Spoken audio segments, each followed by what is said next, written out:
put on the list. But yeah, we are doing hold up. Oh yes, if you'd be so kind. There we go. Powerwash Power Sim 2. It was a good game to play, Starky. What?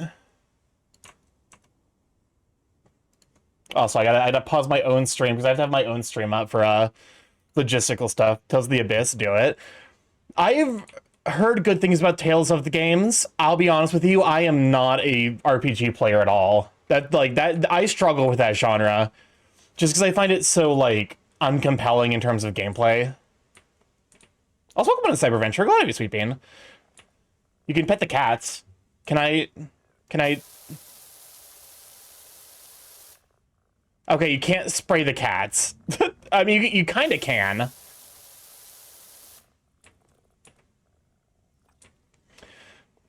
Yeah, we got Ulysses, Squeak, and Bubbles. In the home base, pet all three cats. I forgot that like the last game did end with us basically stealing a local cat. I'm excited to see what they did with the new one.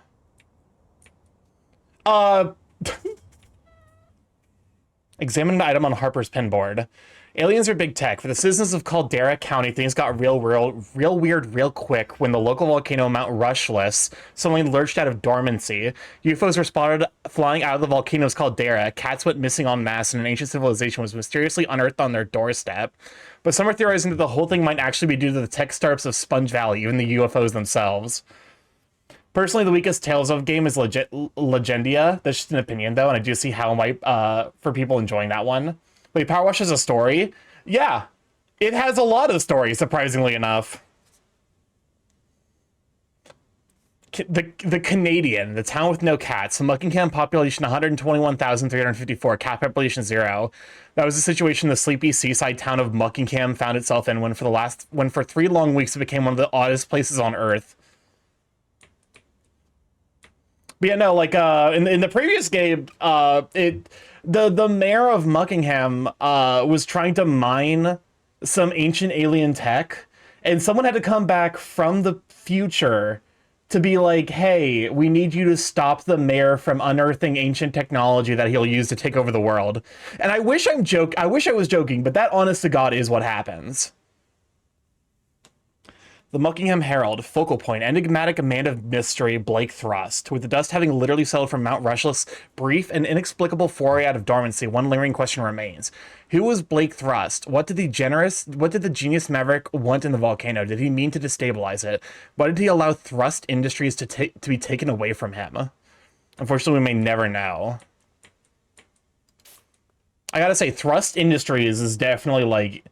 I feel like Thrust Industries is like, that's like some shit they would put in a gay porno for like, oh, like it's, you're like, if you want story for your what's like the construction for why the guy is wearing a construction uniform. Funny, haha, cleaning game has a deep lore and I love it. Oh, absolutely. The Muckingham Herald, what is he up to? It's been 3 long years since the old mayor of Muckingham, Jeff Jefferson the 13th, fled the town, leaving chaos, anger, and a whole heap of egg splats in his wake. Whilst many are shaking their heads as how do you manage to shake off the cast iron case against him, there are now rumors that he intends a comeback. Also, the animators definitely were excited to work on the new game. Science mad. Who are the pacifists? Since their discovery deep within the Mauka I2 desert, the mysterious civilization behind these curious artifacts has been the subject of a million memes. But behind all the jokes, there's genuine anomalies, which have thus far baffled science. The curious statue, which has become lovingly known to the locals as the Muckingham Merman, has issued constant beam from a large gemstone on its forehead since its unearthing. No one knows how it is doing this or even why. I would argue that learning why something does something is harder than figuring out what it's doing. Cause that dirt alarm?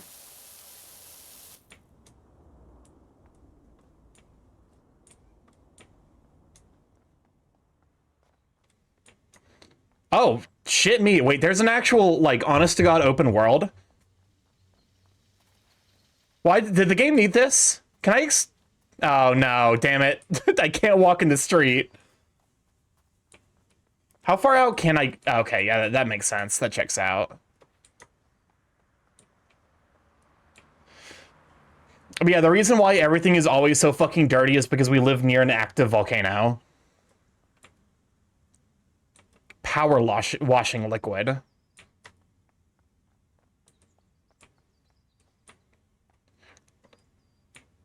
This is giving Dark Souls 1.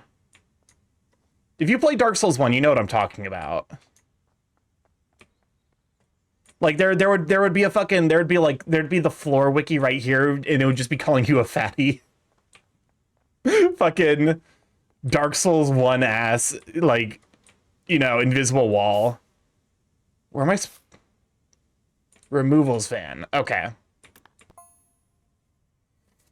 Great news, you're fully moved in and the removal van's moved to the wash bay, awaiting for your expertise. Don't think the van should pose too much trouble despite you having to sell off most of your equipment. I know we got a bit carried away at the auction, but trust me, there's so much more potential in this place. Oh, and Jess says not to worry about paying for the van hire. In fact, she'll pay you.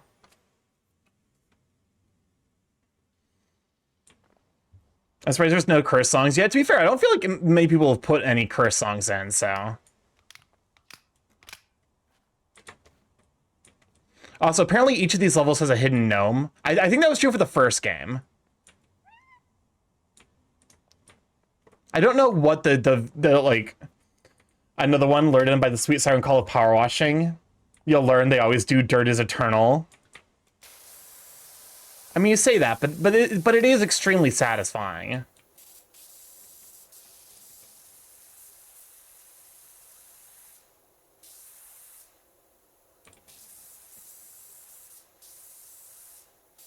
I am already... I can already feel the fact that we have a much less powerful Caldera County 810 RNG. It's gotta be nice to have like a really like like it's not often that I need to use my like license plate for signing up for anything, but like whenever I do, I always have to go out and fucking check, like physically check, because my ass will never remember my license plate number.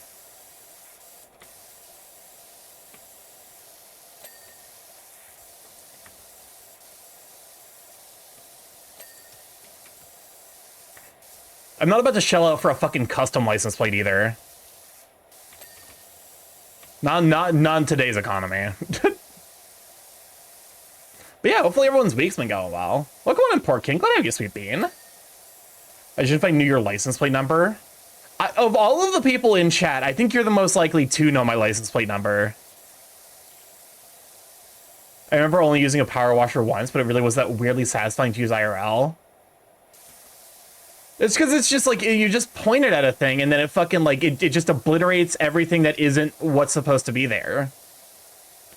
Apparently had both your and Phoenix's address remembered and both of you had to double check. I don't think you even asked for my address. At some point, I just saw my address getting posted in our group chat and I'm like, what the fuck's happening?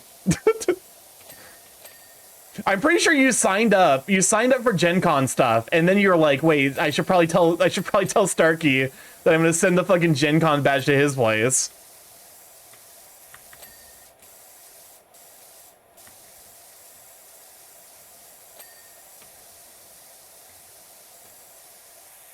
I did, but I had sent stuff there previously, I thought. I don't think you've ever sent anything to my place. Oh wait, no, you very much have. You've sent me stuff specifically that we were going to give to Mom. So yes, that is correct. You actually have sent stuff to my place before. Which is wild, because like I like, okay, so I famously live in a place that used to be like a crack den. And that's like not like that. I'm not doing that as like a bit. Like on God, like my landlord, when I signed up for the place, he's like, yeah, this place used to be like a straight up like drug den. And I'm like, okay, cool, thanks. Like, because he was like, if you see anything weird, call the police immediately. And I'm like, cool. Really glad to know this after I signed the contract where I'm going to stay here for 3 years. Welcome on, Nakamura. Good have you, Sweet Bean. It was definitely one of the moments of all time. Pretty funny, though, so... That's scary. I mean, to be fair, it does mean that, like I have fucked up before and I've left my place unlocked. And, like, you know, because like, everyone's so vigilant, nothing has actually been stolen. Shout out to the shed explosion. Yeah, there was an incident where someone's shed caught on fire right across the street from me, and that was fucking wild. It's weird. You get to see it in real time. Like if you're near somewhere where a fire has started, you get to see in real time as the area becomes progressively smokier.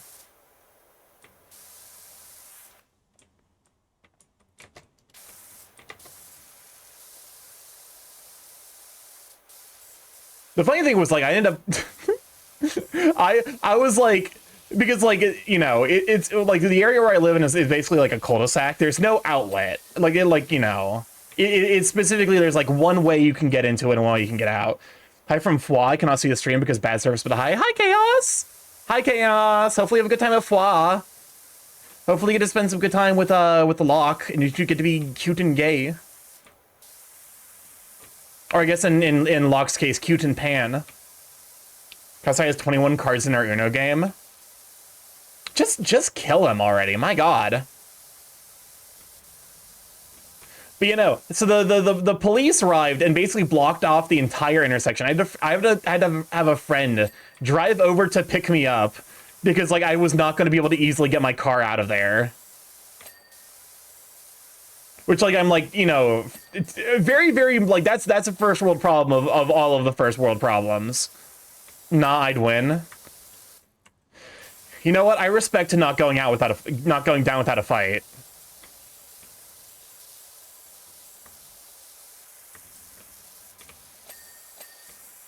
It's like, yeah, someone else's fucking house is on, or like their shed was on fire.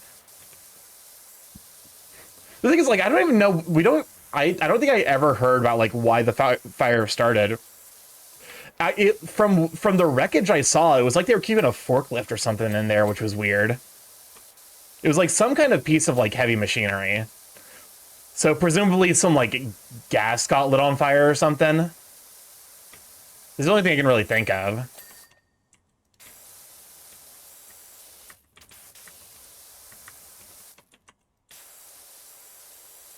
Oh my god, not the fucking Fire Emblem Engage music.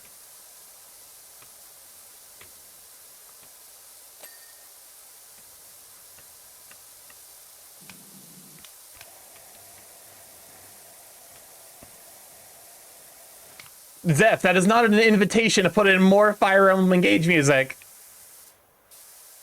But yeah, I feel like I've not really had a whole lot happen. I say that, but, like, my fucking dummy thick ass did in fact break my extremely nice expensive chair. That is, like, the only reason that I have not experienced, like, substantial amounts of, like, back pain in recent years. So, like, I'm having to get that fixed, which is, like... there are times where I genuinely feel like my fucking life is cursed. Because I definitely, like, I messaged a friend and I'm like, hey, like, can we figure out details about me potentially going to AC? And literally, as I sent that message, I sat down on my chair and I heard a fucking crack and I'm like, welp.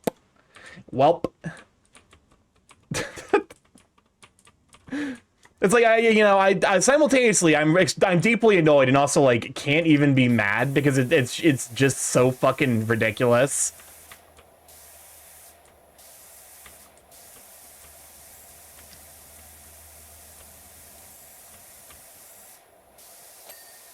It's like, what are you even supposed to do at that point? And the answer is I reached out, like, I am contacting the fucking chair making company. Because it's a Herman Miller, which is, like, one of the really, really nice, really fancy ones that, like, fucking corporate executives get. And yeah, it's as fucking expensive as it is actually unironically worth the money. If you're gonna be spending a substantial amount of time sitting down, which I do for, like, it's bad. I probably sit down for, like, a collective, like, Probably like 14 hours a day.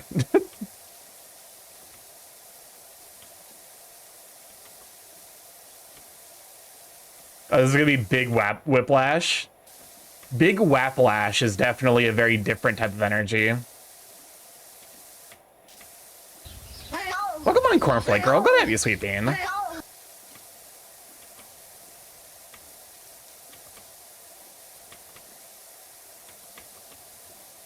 We're currently power washing and yapping. But, you know, AC was my next planned convention, but depending on how expensive it is to repair my chair. How's the power washing? It's going. We just started, actually, so, you know, you haven't missed too much of the experience.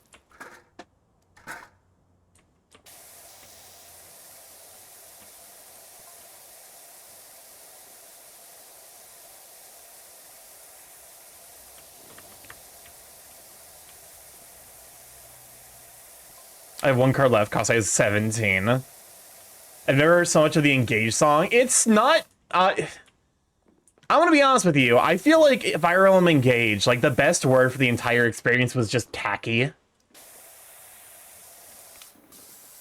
I think that's like my frustration with it. Is it's Fire Emblem Engage is the Mr. Beast of Fire Emblem games. It's like all spectacle, no substance, which is kind of a fucking shame for a game that's supposed to be like a you know, a celebration of the history of the game series. I won't lie, because I've watched the Dan Olsen Folding Ideas video about Mr. Beast a couple of times now, and it's genuinely like, A, Dan Olsen is a spectacularly, like, he's a really, really good writer, but like, B, the quality of, like, the quality of what he was working with, it was so low. Like, he had so much material to work with, because he was trying to provide, like, thorough feedback.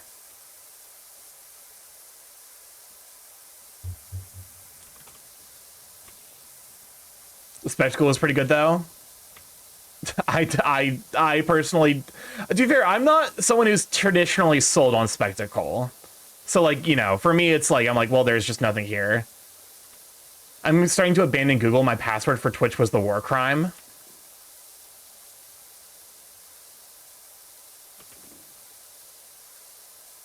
Okay, I'm like, what war crime? Because I don't think does the defenestration of Prague count as a war crime?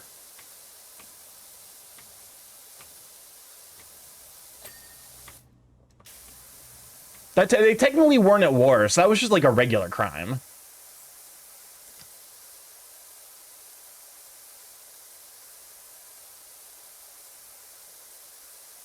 I'm easy to please in games, to be honest. That's fair. I'm picky. I'm like, I get, you know, inhuman psychological mistreatment. I'm sure that's in there somewhere.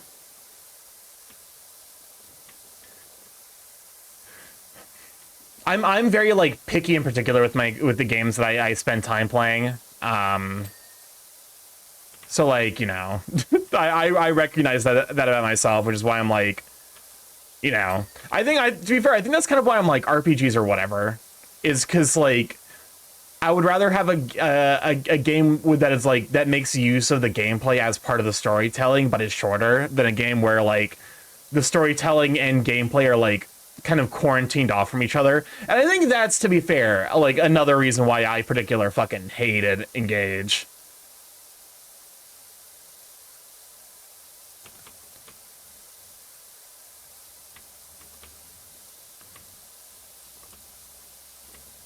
I don't know. I got like really. I think I just have high writing standards, and I think in part of that is because like my friends who are like really like engaged in certain types of media always want to show me the best stuff in that like respective media.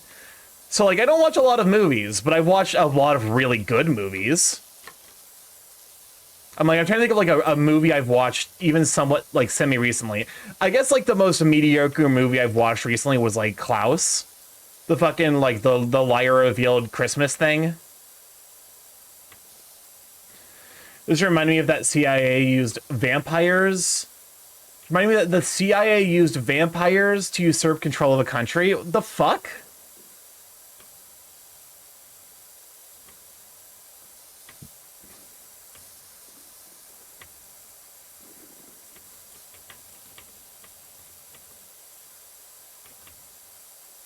I'll be honest with you, my trust in the CIA is very, very low. So I don't trust anything they say, but I also don't trust anything that they do.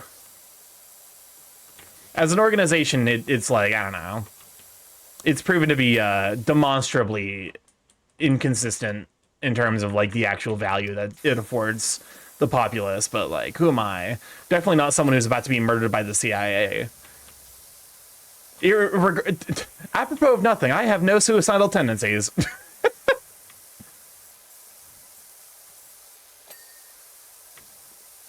The CIA be doing anything, huh? Yeah. The one that sticks out in my mind was the MK Ultra experiment. I guess to be fair, it's like look at all the shit that the CIA has done that's like weird and dumb, and then realize, hello from Foix? Welcome on in, Neil Good to have you, sweeping. I didn't realize you were also going to be in Foix. Hopefully you have a good time there. Like, the LSD Dolphin and the MK Ultra experiments are the stuff the CIA is willing to release information about. What about the gay bomb?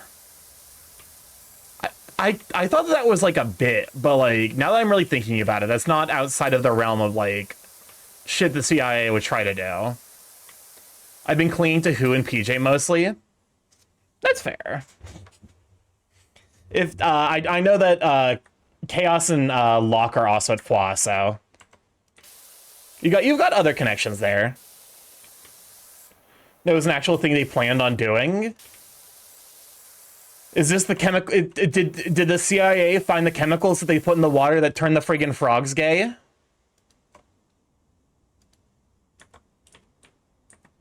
Turn the friggin' frogs gay.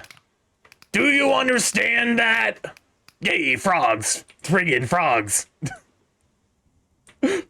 I love how we can finally fully joke about that because InfoWars now owns, The Onion now owns InfoWars. Blue Barney is also real. Oh, you ran to Yoshi?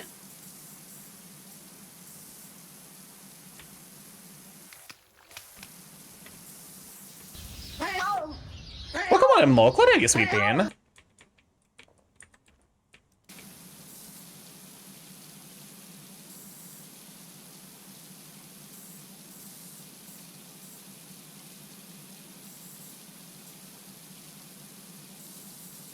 Is that the reflection? Oh, it is a reflection.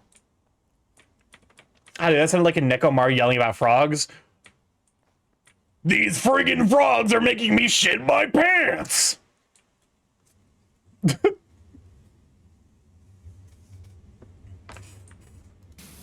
God, wait, no, you're right. I actually, hold up. I did give Nekomar the fucking, the Alex Jones voice. No, no, no! Not like this! This sounded more like Macho Man. Macho Man Randy Savage here. Where are your fingers?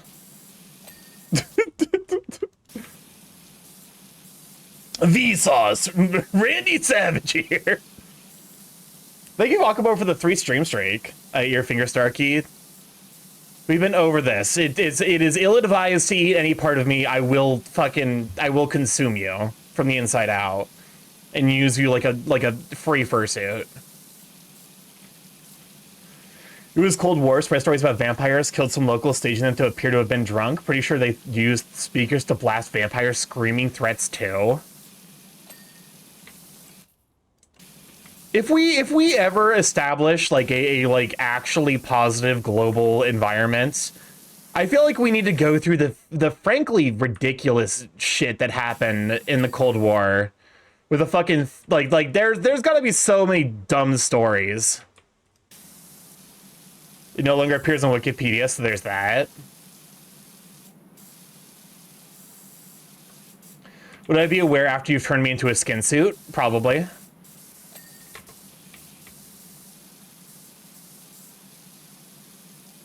That's possession, not murder.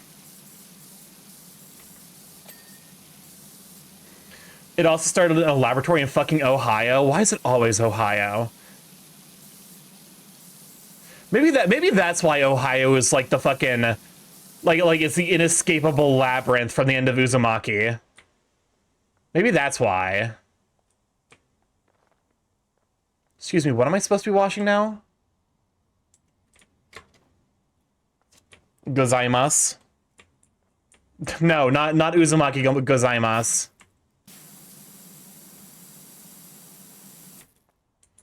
Reminds me of the Lactomus skin suit fanfic. The what?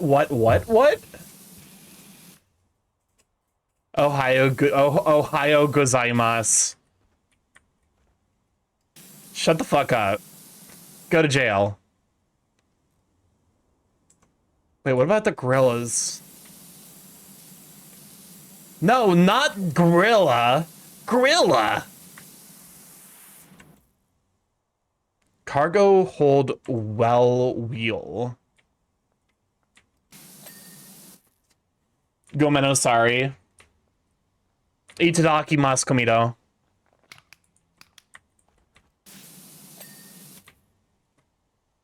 Was it was it a charcoal gorilla or a propane gorilla? We have roof trim and the windscreen wiper.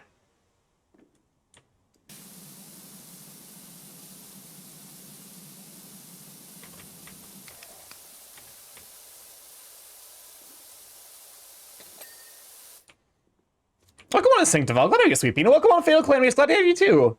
Black 2 Pokemon Pro Tag Atomic the Tank Engine Skinsuit fanfiction. Though the words that I read in that sequence had absolutely no correlation with each other. They were just said in a sequence. Imagine they revived the real world set in Cincinnati just to show the modern internet era that Ohio does exist, the real world Cincinnati. It's okay, Ohio doesn't exist. Ohio isn't real, it can't hurt you.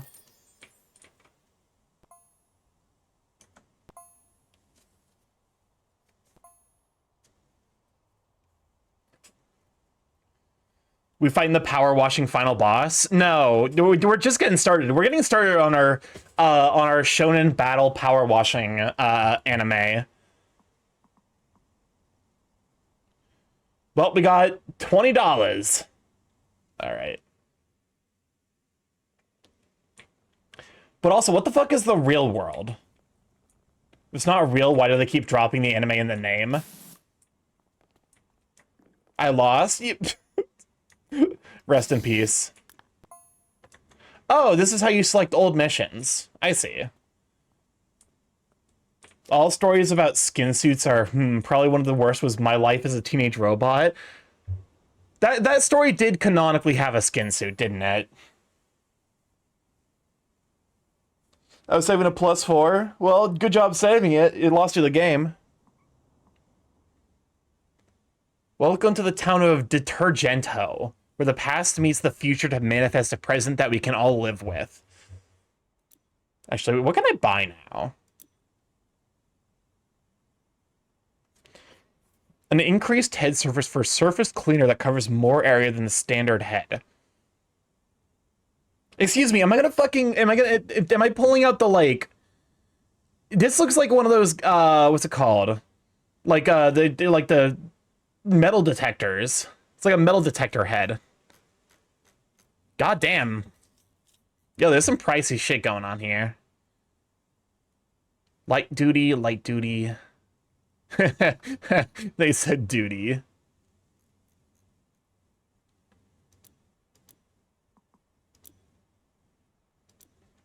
The pro wrestler The Miz even starred on one of the real world seasons. Oh, okay, it was a series on MTV. It was an OG documentary-style reality TV series chronicling a group of strangers living under one roof together. That's just every reality TV thing ever.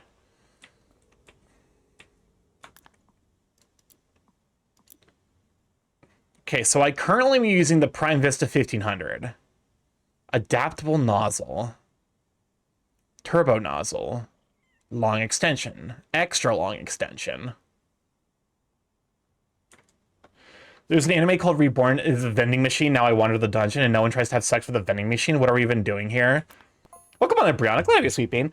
I've seen like half of season 1 of Reborn of the vending machine isekai. It's fine. It's all right. Welcome on, Intake. Glad you're sweeping. I was usually a bunch of college students who had to live together and got jobs and just exist. Good after a wound. Good after a wound to you too. Happy time zone. I'll be honest with you. I can't stick with, like, I don't have time for popcorn anime. And I definitely, in my mind, the vending machine isekai is definitely a popcorn anime. Starky, do you like Sudoku? It's all right. We're not bringing back the Sudoku bit, by the way. Not allowed. I will send you to Jesus.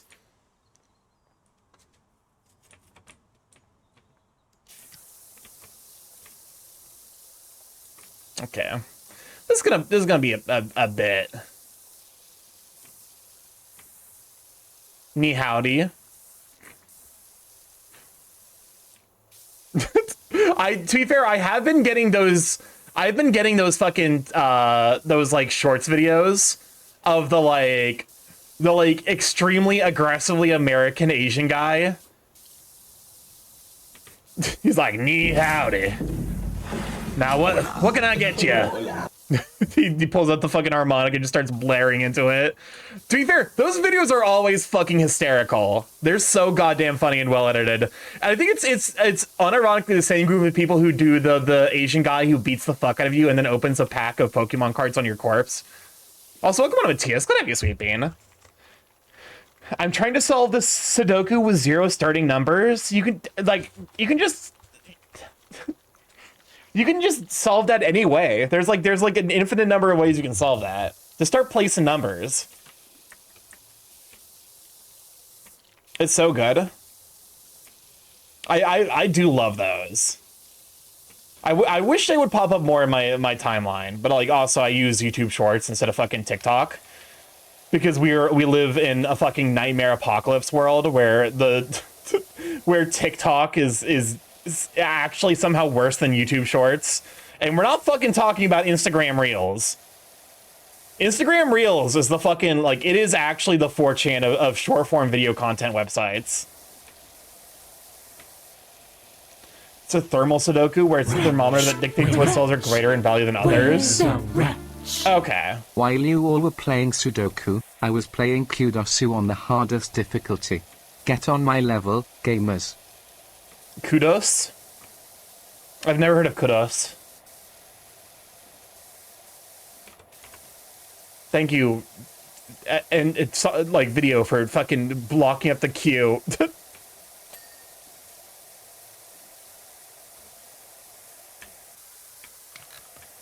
Oh. Wait.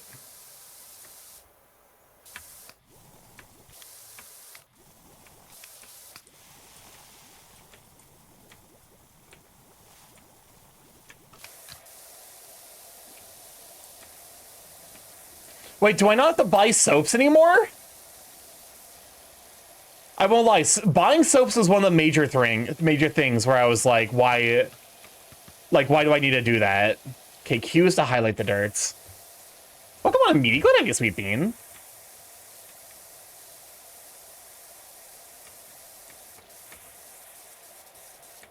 Access task list. Just get the fucking get off my screen.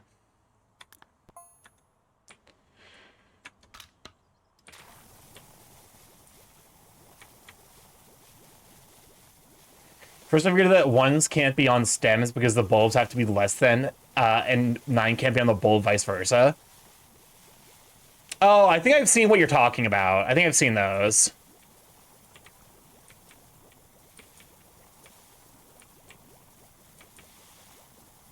I'm spreading cum all over the place. How you doing? Hope you're well. I'm doing all right. I'm currently just, you know, trying my best. Life can be full of shenaniganery. I'm currently in the process of trying to fix my chair, so I'm using a lower quality chair. Monster Party. I'll be honest with you, this song kept getting recommended to me on Spotify, and I don't know why. You spray what? Don't worry about it. But the typical output you see in your average werewolf art, yeah. Sorry, I've managed to get to number 3, and I'm experiencing eldritch madness that skews my comprehension of reality. That means you're doing it right. But no, it's good. It is a banger. But also, it does include the line "Everyone wants to get eaten tonight," so it is a song about vor.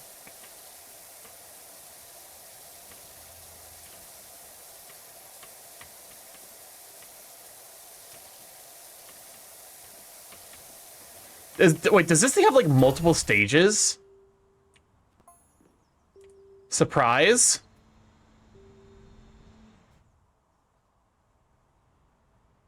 Huh.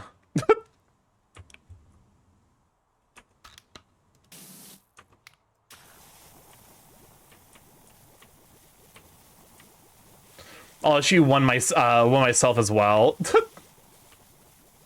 Well, thank you, Tate, for the 5 stream streak. But you know, I'm doing all right, all things considered. I think I've just been dealing with some amount of being overwhelmed by a refurbishing chair. Well, here's the thing. I sit in my chair for 14 hours a day. I actually need to, like, I need a quality one, because, like, otherwise my back will start hurting. This is not a hypothetical. This has happened before.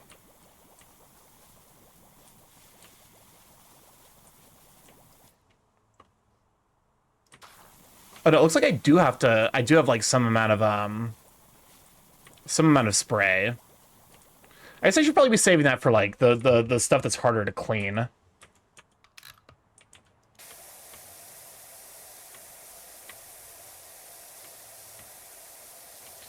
But you know,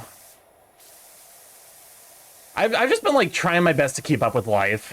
There are times where I'm like, ugh. Because it largely has just been a lot of the same. Like doing nothing, struggling to find stuff to do at work, getting job applications out that I'm not hearing anything back from. It's like, I don't know, I'm stuck in this holding pattern, and I think I always struggle the most when I feel like there's nothing I can really do to progress my own situation. It's like, even if, I would rather be Sisyphus, I think, than, or I guess to be fair, my situation is very Sisyphusian. Where it feels like, by Refurbished Herman Millers, there's a company that takes old luxury chairs and rebuilds them like new, sometimes even better. I mean, I'm currently using a Herman Miller, and if I can repair it, then it's going to be cheaper to repair my used Herman Miller than get a new one that's refurbished.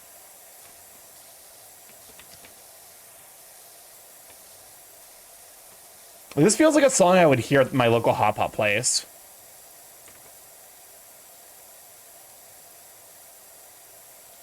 Mata Dentro? Is that the sea within?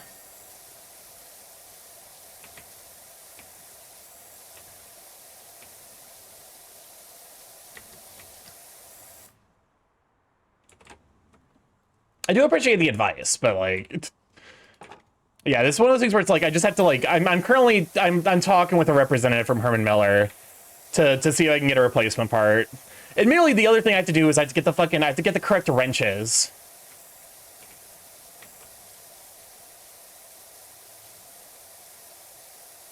Cause it's like it is a part that I snapped. It's like you know, I have to get like a completely replaced. Welcome on in, Kronos. Good to have you, Sweet Bean.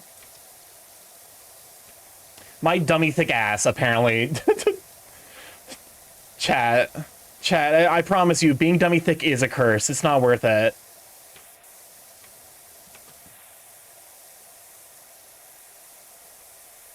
Don't trust anyone who says that being dummy thick is worth it.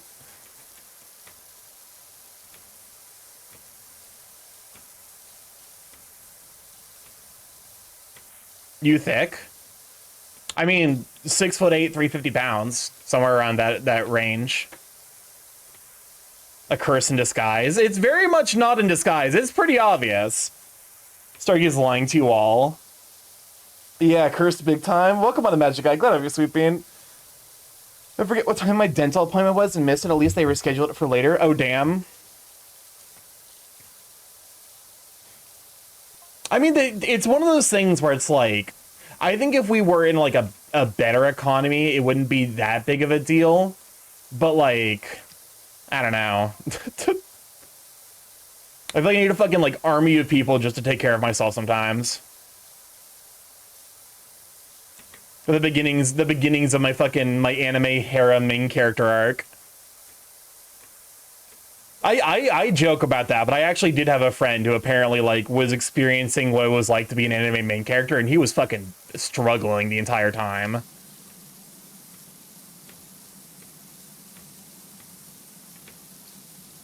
So like, you know, because like I think it like in the context of like real world, where like you actually do care about the people that you're like you're interacting with. I think like the whole main character will they won't they thing is like actually a lot more emotionally like devastating when the world isn't made to fit you. Needing a team of people is more valid. Yeah, that's the thing. It's like that's the thing. It's like I had an opportunity to get into Evo for basically free recently. And I was really, really wanting to go, but also, like, the logistics of doing so just do not work, unfortunately. Because like, you know, I would be saving, like, $300 off of the Evo ticket and registration, but I would also be it would still be, like, easily, like, $2,000 for me to probably, like, put myself up and fly. My favorite and only known Japanese bookstore had a pretty major kind of remodeling, and now it feels more open in a good way. That's nice. I don't really get out a whole lot, mostly because I live kind of in a rural area. So the only time I ever like get out is during the weekends where I go grocery shopping.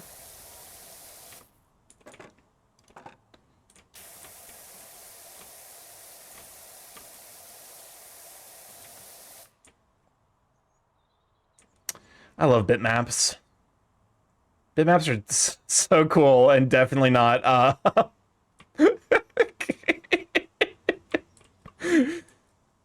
the stationaries were moved to the second floor and it feels pretty cozy.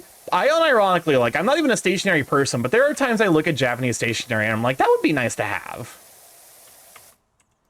Yeah, like extremely over-engineered Japanese stationery.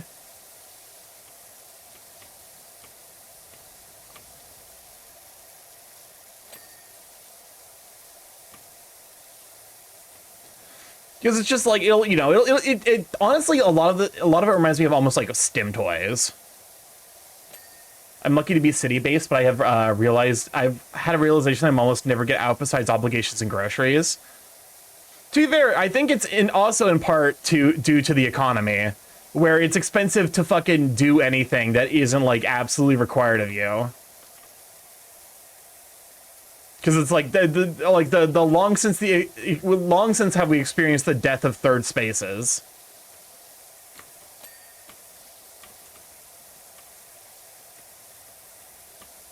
I have a ton of stationery from said Kino, but it was pretty nice.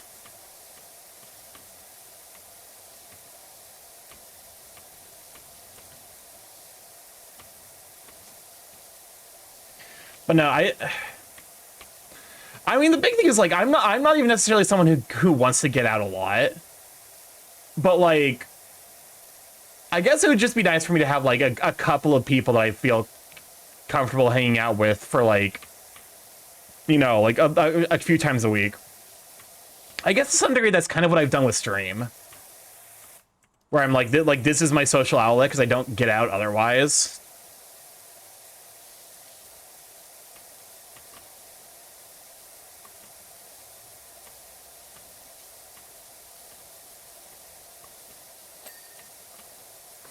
I won't lie, a toilet that rises from the ground is actually like an interesting idea. I don't necessarily think it'd scale particularly well for a city environment, but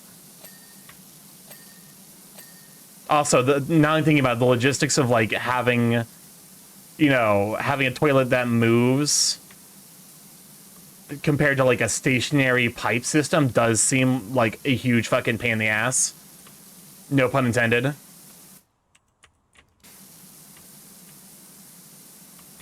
I have a ton of stationaries from some Kino. It's pretty nice.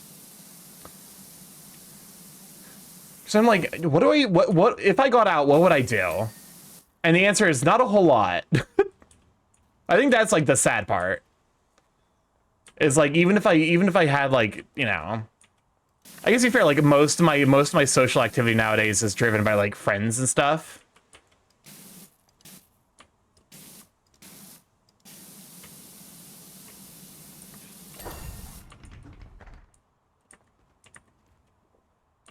How the fuck does this happen? For real, how does this happen? You can't say that this was the fucking, like, this was not the, what happened in here? This is not the fuck, like, you can't say that this is the, like, this is not the volcano's fault anymore. Some motherfucker just lit a pipe bomb in here. It's so gross. Ectoplasm, the fucking, you know, the rising toilet's fucking haunted. Someone had a Taco Bell disaster. Okay, you know what? No, that's actually a good explanation. I've been there. I've had days like that.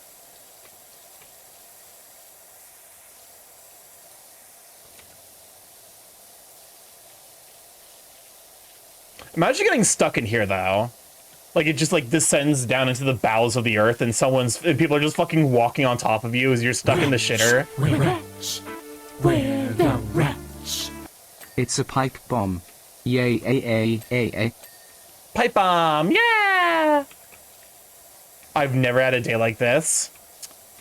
La-di-da, look at Zephiel over here with the bowels of the gods. I'm kidding. This is a bit.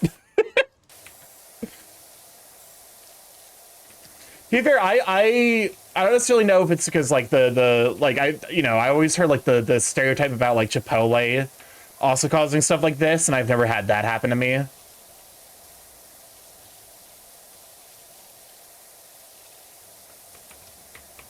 For Taco Bell, I think it's a little bit more understandable because Taco Bell is fucking cheap. Honestly, Taco Bell nowadays is, like, one of the cheaper fast foods that's still available. I feel like I can get at Taco Bell with like having spent $12 when that's not possible with, like, any other fast food place I can think of.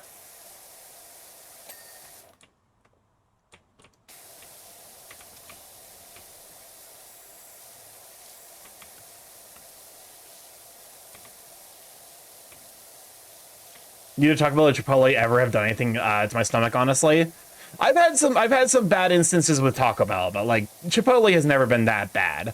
Admittedly, I think Chipotle's downside is there's times where, like, I don't know, like, there's times I will go to Chipotle and the food will just be, like, bad. Like it's the same ingredients clearly, but, like, they just fucked it up somehow. And it's like actively gross to eat, and I'm like, I don't know how to describe it besides, like, I think they just got, like, a bad batch or something.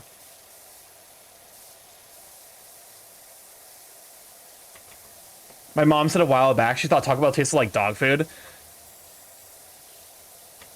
My mom occasionally refers to Taco Bell as cat food, and there are times where, like, I will smell Taco Bell and I'm be like, yeah, I can understand where she's coming from with that. I also like, I personally like Taco Bell. To be fair, I also have, like, nostalgic associations with Taco Bell. Because when I lived in, like, a super deep rural area, it was the closest thing we had. Like, it was the closest, like, a restaurant that existed. It was a fucking Taco Bell in the middle of nowhere. But yeah, Taco Bell is one of the cheapest fast food places. Admittedly, I am increasingly concerned with their, like, extreme preoccupation with fried chicken. Like, Taco Bell does keep adding various instances of fried chicken to their menu. And, like, I don't know how to feel about that.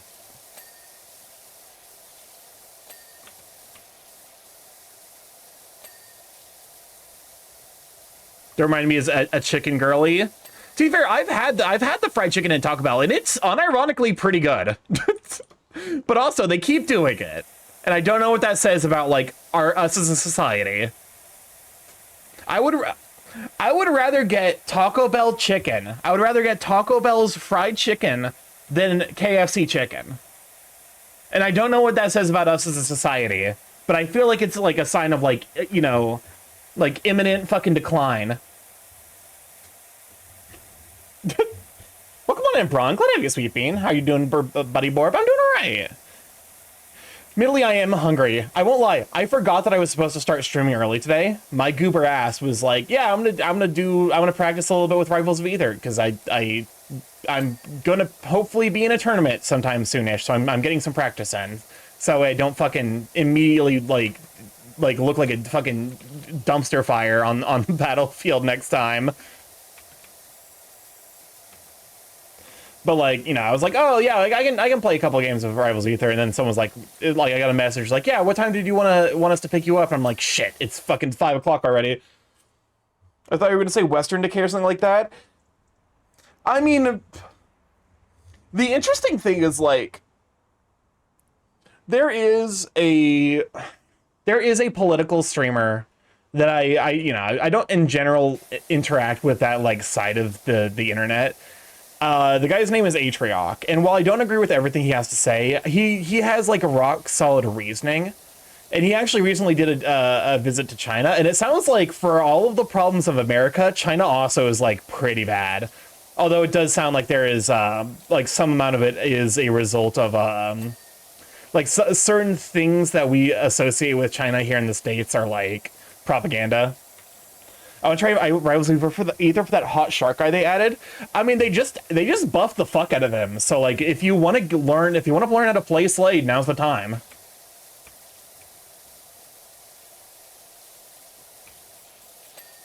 I will say, Rivals of Aether is really... So, the thing with fighting games, the more espresso fighting game is, the more you can do stuff incorrectly. And Rivals of Aether is a very expressive fighting game, which means that if you aren't fighting people of about your same skill level, you will get your ass thoroughly kicked. And to be fair, I think, like, I almost want to like do like a video essay about like how you need to rewire your brain for fighting games. Because like I actually feel like fighting games and MMOs have a surprising amount in common in terms of like the way that they approach like improvement. Play the game, why would I want to do that? I just want to stare. They're just like, okay, then here's the thing. If you want to do that, just get the populace really into Rivals of Aether. So that way people make fucking porn of the characters. What if I turn my brain off and go stupid, though? I mean, depending on how experienced you are with fighting games, you actually can do that. Because, like, there are, like at some point, your like, decisions become muscle memory, and so you're just reacting to what your opponent does, and you're using the correct option. It's not to say that, like, oh, like, you know, like, at some point it just becomes, like, second nature. Like, if you're fighting someone who's, like, still your skill level, you'll probably have to put some amount of thinking in. Like, reacting, thinking, etc. But, like, there are too many corvids here, Starky. Welcome on in, Lock. Let out you, Sweet Bean. How dare you say there are too many corvids? There needs to be more. There's a reason I'm spreading the bird propaganda. We need more birds. More birds! No, I'm just to start taking them seriously in the past year. I probably did as... Just start taking them seriously in the past year. I'm probably dead as fuck. I mean, okay. Lots of suitors, though. That's awesome. Also, yeah, the first time I played Rivals of Aether, I've been choked and slammed so many times on Lorena, but still had fun. I think the thing with oh, Susumu? Susumu sounds familiar. I can't place where I know this. Is that the... Okay, it's not the song playing. With fighting games, you have to like you're not learning, like you're not making progress by winning more. You're making progress by making better decisions, and like it's hard to kind of like adjust your thinking to recognize that. We talked about it a few days ago. What does this button do? Please. Did you see the full renders photos of Falco in the new Star Fox game that made him baby girl? I fell down. I will say, based on the... I like the designs that we see in the full render. I think that the versions we see in the games have some serious lighting issues that make them seem much less appealing. I like the character designs. I see why people are sad, but also people are treating the new Star Fox character designs like it's the end of the world. It's not that big of a deal. I fell down is how I feel emotionally right now. Also, there's so many birds here, Starky. Yeah, Locke mentioned that. I'm glad to see that the bird propaganda is spreading. Friend I play with semi-regularly gave me the same advice. Susumu Hirasawa was done a lot of the music, including for anime, such as the music for the movie. Oh, okay, Paprika. I was just no, not just lighting. Why did they animate them to have gamer posture? That's a good question.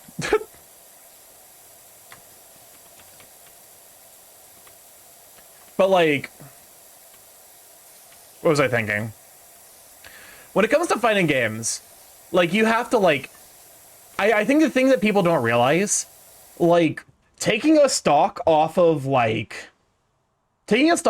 top player in fighting games is a more impressive accomplishment than like clean four-stocking someone who's never played the game before. And I think it's hard to internalize that as like if you're looking at games from just like the win-loss perspective as the only thing that is, you know, like that's the number you can look to and be like, oh, this is what, you know, this is how I'm doing, you know, your win-loss rate or whatever. No, like it depends a lot on your on who you're fighting. And that's actually a thing with like if you look at the way that like real boxers, like real professional fighters are scaled, is that like they will use stats from like their most impressive, you know, the most impressive person they fought and like how well they performed. It's, you know, it's the equivalent of like, you know, beating Mike Tyson, like, you know, losing but lasting a round versus Mike Tyson in his prime. If you did that, you're a fucking you're a deeply accomplished boxer. Beating the fuck out of someone's grandma who just put in like who put on gloves for the first time, and you know is like that's what the fuck are you doing? Of course you were gonna win that. It doesn't matter. It doesn't mean anything. Probably not Twitch friendly, but I see but you see this blue sky screen cap I sent you, Star Fox, and the duality of furry. Hold up, let me check real quick. Oh yeah, I did. I mean, I can actually show this on stream. The only reason I know this because it's the fucking I saw this and I laughed so hard because it's the black diamond copy pasta.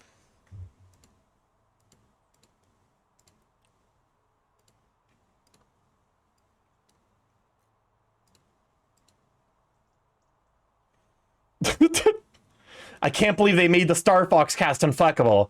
Doggy style, sideways, frontwards, backwards, upside down, 360 degrees, no condoms, skin, on the living room, on the bedroom, on the fridge, on the closet, on the ceiling, on the walls, on the bathroom, on the couch, on the car, on the street.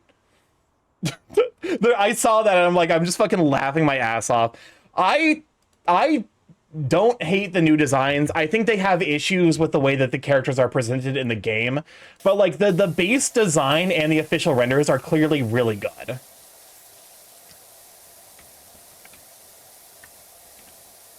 Do I think that they're going for something different? Absolutely. I at this point, it's clear to me Nintendo doesn't know what the fuck they're doing when it comes to Star Fox anymore. They look like animatronics, though. Motherfucker, they looked like puppets. Up until this point, they've looked like fucking puppets. That's not that you're saying that like it's a downgrade. No, this is a lateral move at worst. They were literally okay. Where's the fucking Star Fox Zero ass like mouth flapping animation?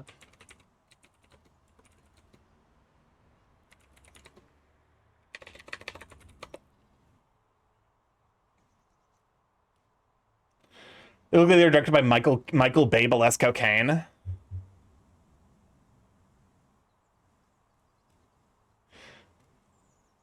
It's like they've always looked fucking weird because they're always, you know, like they've always been kind of the abstracted through the context of like Nintendo really should have tried, you know, an actual news story, but oh well. I think that like that's significantly more meaningful like discourse to be having. Is that we are just getting we are just getting Star Fox 64 again. Finally, Liz hose this fucking bird down. You say that, Grim, but you're the one who's stinky here who needs a bath. Points at dog, stinky doggy. You know what? But like no, I'm like it.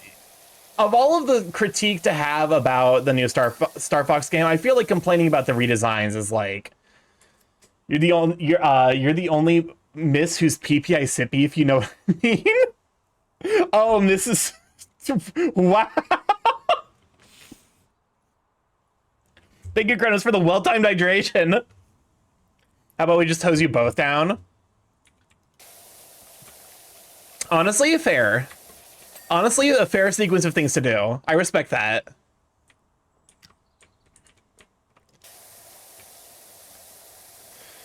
But no,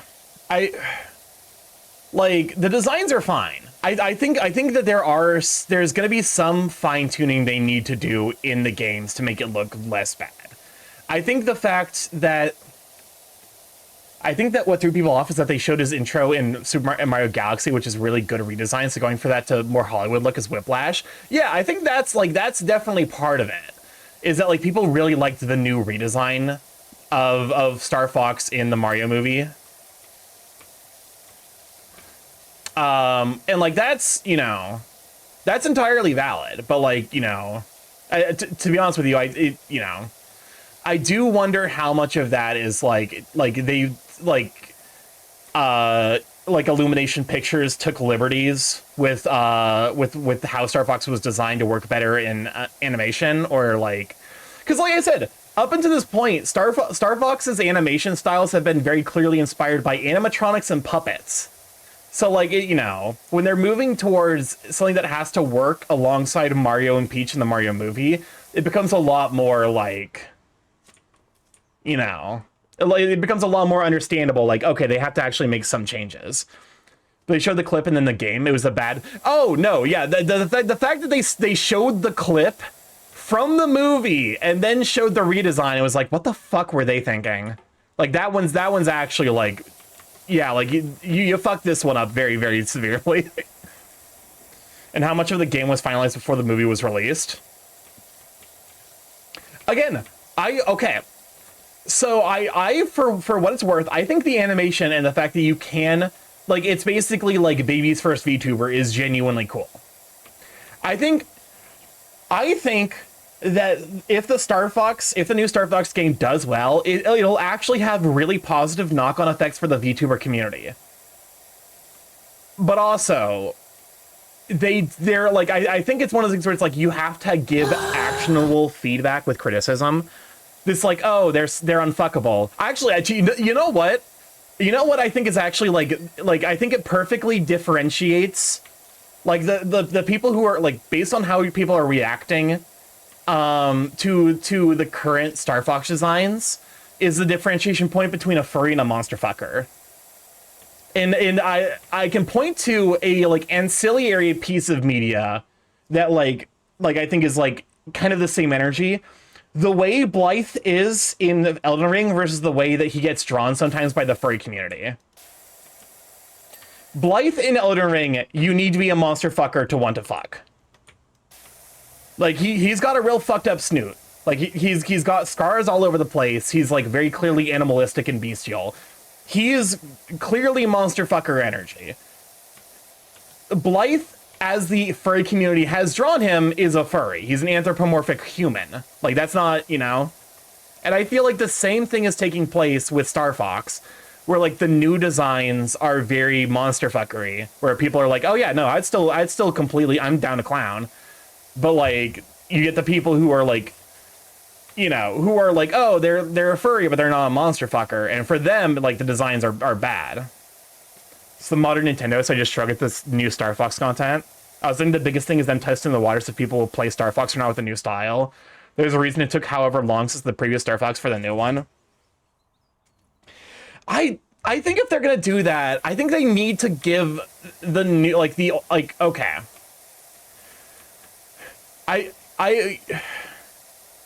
And like this is not like, you make an extremely compelling point. I think the problem with doing that is Nintendo is also actively like handicapping their sales because they're just making Star Fox 64 again.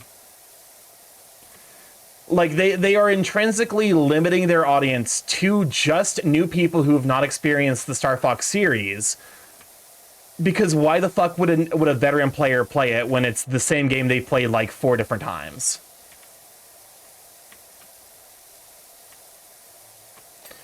It's weird that the new Metroid Prime is more colorful and vibrant than the new Star Fox. I think like that is like I said, like I think there is genuine like I think there is like very real actionable feedback. In my mind, the big issue with Star Fox, as we saw in the trailer, is just like the lighting.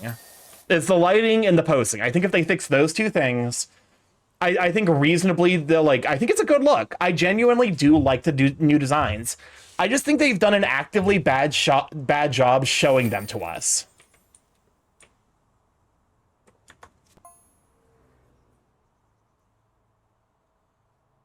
Yeah, it's like half the reason that Wii U Star Fox flopped. It was a remake. It's like, oh shit, me! They added new camera angles. Holy fuck! If I continue, oh. But no, like, I think, like, they simultaneously want an entirely new audience, but they also, it's like the collision between, like, trying to make a game that, like, they think will appeal to old audiences, but I feel like the people who already have played Star Fox don't want 64 again. I feel like, yeah, like they're actively sabotaging themselves every time they do shit like this.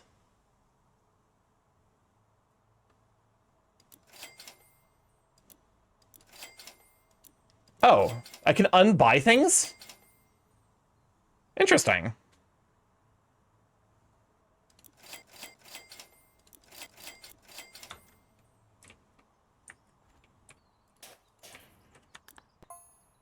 Let's see.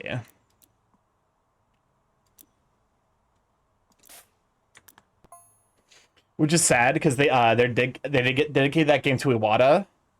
It's like half the reason the Wii Star Fox was a remake, right? If you were to remake, I'd rather have a new Star Fox Adventures remake. It's also like the most complete story of the series. It's mostly for the new people because the old people won't likely like them changing the style or making stuff too different at this point. Yeah, it's like, to be fair, there is this is one of those like hearsay situations where I'm like, I actually don't know how, like, I could not tell you like how real this is as like a piece of criticism, but I've heard a story that like the reason Star Fox Adventures exists is because Rare was making a different game. Nintendo showed up and was like, I don't know what the fuck, like, you know, if someone from, one of the higher ups in Nintendo showed up and was like, I don't know what the fuck to do with Star Fox. Put Star Fox in this game you're making. Welcome on, Ruffles. How are you, Sweeping? And, like, to some degree, I don't know if that's true, but I feel like, it lines up with the way Nintendo treats Star Fox as a franchise. They don't know what the fuck to do with it. They don't, I don't think they understand what made Star Fox popular. Like, I don't think they understand why people enjoy it. Baking potatoes is making me kind of wish I had an oven mitt. Excuse me, what the fuck? Hey, what the Are you that motherfucker on the internet who's like, I love making pizzas, but the worst part is pulling it out of the oven because you don't have a fucking oven mitt. I lost it when I moved. That seems like a really high priority replacement. Man, I heard a lot of people say they would love to play a game in the style of the 2D sequence in the Mario Galaxy. At least they try with Star Fox and like F-Zero. I think the problem with F-Zero is that... Okay. I love One Piece. I promise there's a connecting thought here. I love One Piece. There is a part of me that is frustrated with the success of One Piece because One Piece being so successful has had a chilling effect on other fantasy adventure experiences getting published in shonen, like, you know, in shonen manga. Because why the fuck would people, like, why would a company dedicate pages to a thing that's going to compete with the biggest manga of all time? It's not the biggest, but like, it's, you know, one of the most like syndicated, like one of the biggest names in manga, I guess, is probably the better way to say that. And I think Mario Kart has had a similar effect with other, like F-Zero, I think is competing with Mario Kart. And I think from Nintendo's money-making perspective, that's where it's coming from. I recognize that there's probably different appeals. I feel like F-Zero is more competitive. Mario Kart's like, haha, silly, kart racing time with your friends. F-Zero should be more of the edge of your seat, gritted teeth, barely neck and neck with your opponent style, serious, kart racing thing. Also, F-Zero is a product of its time. It can't really function because the games were honestly terrible, but that was the whole point. Maybe we should find a studio good at doing furry shit and just let them try anything. The problem with that, and I'm gonna make the argument from a strictly capitalistic, i.e., garbage, the reason that they're not gonna do that, but because that is a risk. Companies fucking hate taking risks. Nowadays where it's expected that every quarter has to have record profits. If you're putting money into a thing that you're not 100% sure will have a higher return on investment, you will get fucking flambéed, by investors. I mean, work for Metroid Prime. Did it? I feel like Metroid Prime kind of came and went. I feel like I don't really hear people talk about Metroid Prime 4 anymore. I think the only thing I heard about Metroid Prime 4 was people comparing it to Pikmin 4. We are in the age of boring greed. Also, welcome on, Arish. Glad to have you, Sweet Bean.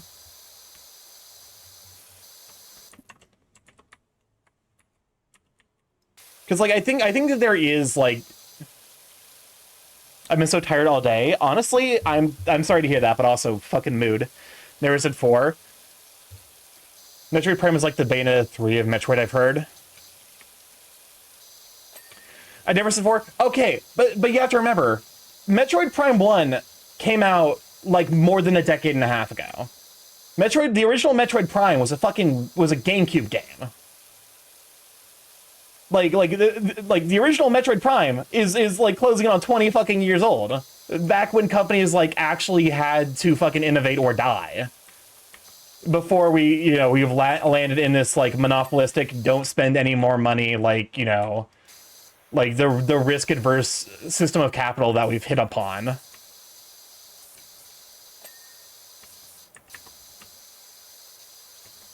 So to say oh, but Metroid, it worked for Metroid. Well, that's great, but also Metroid was so long ago. They innovate Star Fox or kill it. They should. I think they're more likely to kill it, unfortunately. Because I think in order for them to figure out how to make the Star Fox franchise appealing nowadays, they have to take risks. Welcome on in, G-Terran. Glad to have you, Sweet Bean. I think in order for them to make the franchise appealing, they need to take risks, but they're also deeply afraid of doing that. Apparently, the director of Metroid Prime 4 was also thinking something like, what if Metroid were in a truly open world, but admitted they didn't know what to do with that? Okay. Shit, it's not Zero Punctuation anymore, fully Ramblematic. There's, Ben Yossi Croshaw coined a term for that shit forever ago. I think he called it Jiminy Cockthroat. Is basically just open world games that don't really have a justification for being open world. And I feel like that's the vast majority of games nowadays. I feel like Breath of the Wild,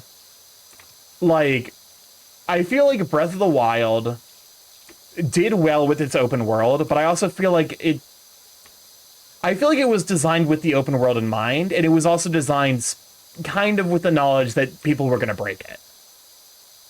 I have not played Tears of the Kingdom, so I can't vouch for that one. But, I feel like the vast majority of open world experiences nowadays are just, I think there's a reason why Celeste did so well when it was released, in part because it's not open world. They said, we're gonna make a challenging, you know, we're gonna put the player through a series of challenges that we've specifically designed and paced to make the experience as fun, you know, as fun, welcoming, you know, and overall positive as possible, even for a game that's incredibly difficult. And I feel like when you go open world, you're sacrificing like intentionality and design, and you're hoping that like the freedom and like the shenanigans players can get up to will make up for it. And I feel like a lot of games don't have like, okay, has there been any game that has meaningfully improved the open world formula for first person shooters since Just Cause? Specifically Just Cause 2.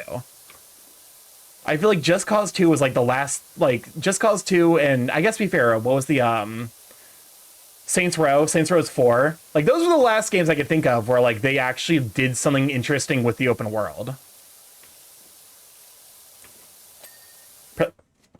Honestly, I imagine the way the Star Fox community's resurrection was both gross and funny.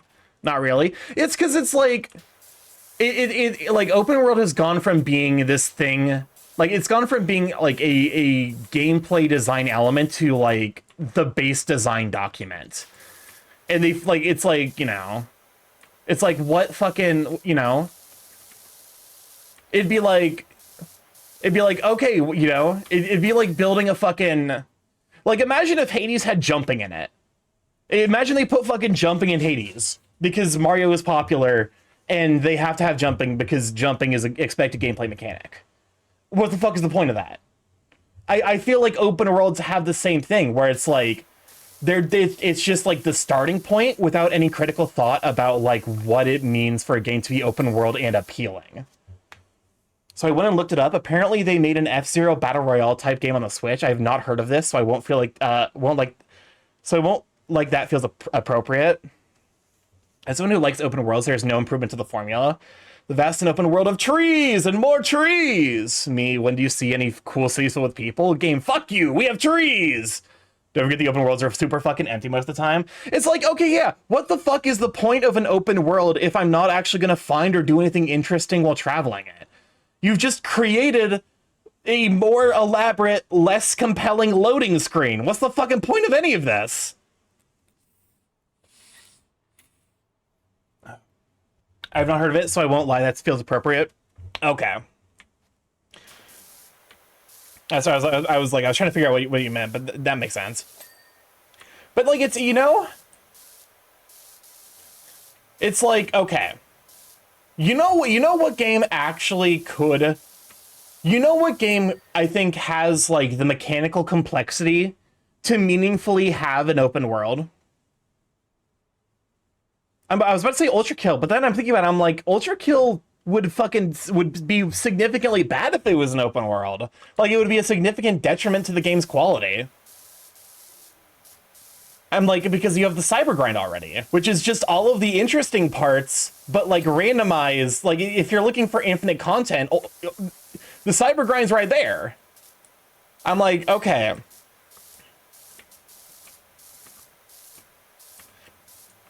It's like when you're in an open world environment, you have to fill it with things to do, because otherwise, you've just made the game worse. You know, it basically, open world is like the video game equivalent of like anime filler from the early to mid 2000s. Like the last actually really good open world I know is Morrowind. Like there's so much good, so much things going on with it. Oh, you know what actually is probably the perfect example of shit that nobody fucking asked for? In fact, that people actively did not want to exist in terms of an open world experience. Mario Kart World. Mario Kart World exists. It's open world. Who the fuck asked for that? Does it offer anything interesting? Not really. You're kind of just driving between the same things over and over again. What the fuck is the point of any of this? Why is it open world? What, look at all the development dollars that were spent trying to make this thing open world, and it actively makes the product worse. It's like, you know? like open world, like I said, like you know, it's open world is the filler. It's the fucking white noise of video game production. And like I recognize that like some of the games I play are like massively overstimulating to people who don't have my particular set of like neuroses, i.e. Ultra Kill. Free Hopeless Core Rant is the first open world race. Is it the first open world racing game? I don't think so. Because I'm pretty sure one of the Forza games has had an open world, like, has been open world. Free Hopeless Core Rant? I mean, that's basically what this has kind of turned into. It's like there was no reason for Mario Kart World. They even could have just made some of it into DLC for 8, Rabble Rabble. And, like, the trucks are shit because you go backwards for the first 2 laps and actually go in the correct direction for the last fucking lap. I think Need for Speed is open world. It's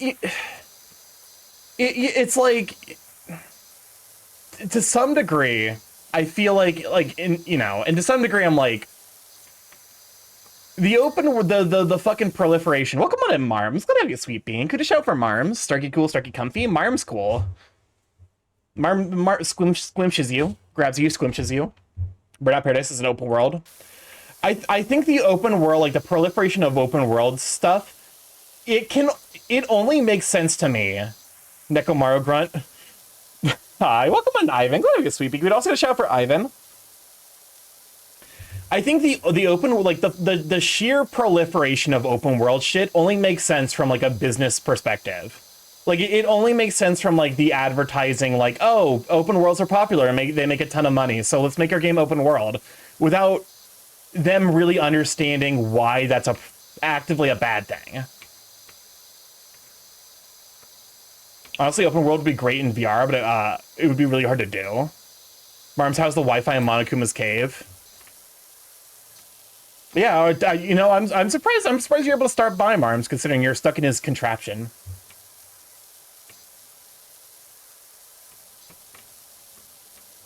The contraption, derogatory. Welcome on, Ivan. How you doing, you sweet bean? I'm currently complaining about open world games and how I feel like they're a fucking plight. Okay, we're currently in the backup queue, so I'm like, He only lets me have the Wi-Fi password if I can answer his riddles 3. I mean, to be fair, it could be worse, because the answer to those 3 riddles is almost always Monokuma, or something, you know, something glazing Monokuma. Pretty sure Marms renamed the Mono Cave to the Mono Dungeon.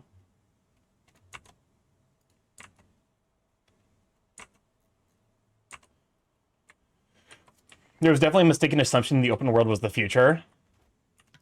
And, like, don't get me wrong, I think that open world is, like, open world is a gameplay style that can work. Demonstrably can and historically has worked. But I think you need to go into it with the knowledge that you're, like, by making it open world, you're significantly increasing the development time and cost. Open world elements can be very tiring, especially if it's the copy-paste Ubisoft style. So I played the original Assassin's Creed nowadays is fucking unrecognizable from what the game series has become. And the last, I played Assassin's Creed 1 and Assassin's Creed 2. Assassin's Creed 2, genuinely amazing experience. I had such a good time with that. Assassin's Creed 1, you know, it was definitely, they were trying to get their bearings, but it was overall an interesting and fun experience. The fucking series is completely unrecognizable. I feel like if you took someone who'd been unconscious, like they played video games, they entered a fucking like medically induced coma, right? Like right after, like they played Assassin's Creed 1, entered a medically induced coma, and they played the most recent Assassin's Creed game. If you did not tell them that was an Assassin's Creed, I don't think they would believe you. I think the series peaked with 4, and I think the only 2 Assassin's Creed games in my mind that are worth playing is probably 4 and 2. I like sitting on the rooftops and throwing knives at people in Assassin's Creed 1. But also, Assassin's Creed 1 very much is not an open world experience. It's an open world experience kind of in the same way that what's the game? Shadow of the Colossus. Assassin's Creed 1 is an open world in the same way that Shadow of the Colossus is, where it's like it's technically open world insofar as that you can travel everywhere, but like you're not really traveling everywhere. Does this You're button given a do? direction to go in, and then like the Please, travel push the is like button. part of the, You you have no know, idea what it it's basically like the prologue to the actual mission. Pissing all by yourself. Assassin's Creed 2 is pretty peak. Linear open world. Yeah, it's like I think like that is one way you can work with open worlds, is to like treat the open world as a prologue before you actually get to the level-based structure. But like, you know, I think that also like I think that kind of design is kind of faded with time. I think in part because it's really hard to design something that like feels compelling going both directions. This is the same thing as the old Zelda games, where like Ocarina of Time or Wind Waker. Assassin's Creed 2 and Brotherhood are my favorites and stayed that way even after the recent releases. Shadow of the Colossus vibe rely on the open world and how empty and natural it feels, like you're really intruding on a sacred place. Yeah, I think like that's like, yeah, that's open world in service to a story. And I think that's like that is a use case for open worlds. Is like it contributes to the gameplay by being part of the story experience. Unironically, RuneScape mastered open world. I had to check what the fuck that emo was. I cannot speak for MMOs. MMOs fucking do not. My brain does not comprehend MMOs. I do not understand the appeal of MMOs, unfortunately.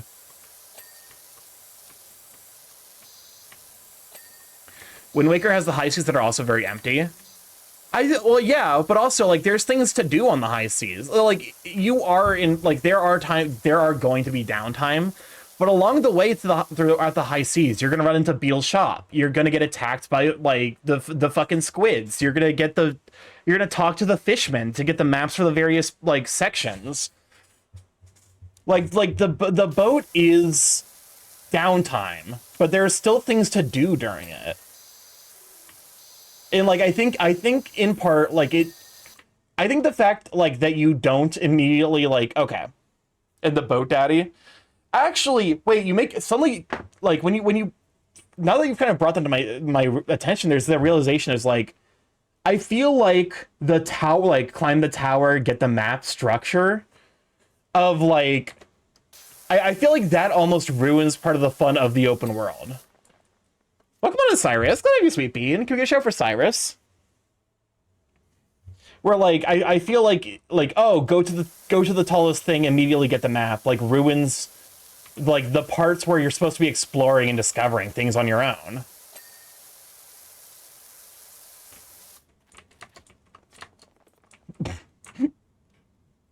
Cyrus, how dare you turn me into a clown? I'll grab you. I don't think I won't. Here, I presume my mods are preoccupied, so let me get the sneaky shout out of myself. How you holding up, though? Are you going to FWA this weekend, or? Because I think you're somewhere on the... Actually, I don't know. I think you're like somewhere on the West Coast. Based on streaming times, you're West Coast. Sadly, no, I'm not there. That's fair. I mean, hello, fellow washer of the power. Welcome on, Astral. Good to have you. I'm Cali, correct? I was just like, I wanted to say California, but I was like, presumptive. I didn't want to like presume. Also, let me get a sneaky shout out for Astral. I need to visit the West Coast at some point. It's on the list. Like, if I am going to go to the West Coast, I probably want to go to LVFC because I've heard a lot of really good things about that. Or, is it LVFC or BLFC? Because I know both happen, like, in the same area, but they're, like, different conventions. Oh my god, dynamic physics options. LVFC is a nice party con. Okay. The big thing is, flying there is gonna be pricey. My fucking dummy thick ass. I have to fly first class because I'm too tall. Do you visit the NW2? Las Vegas versus Reno? Oh, okay. So they're both Nevada, but they're like different sections of Nevada.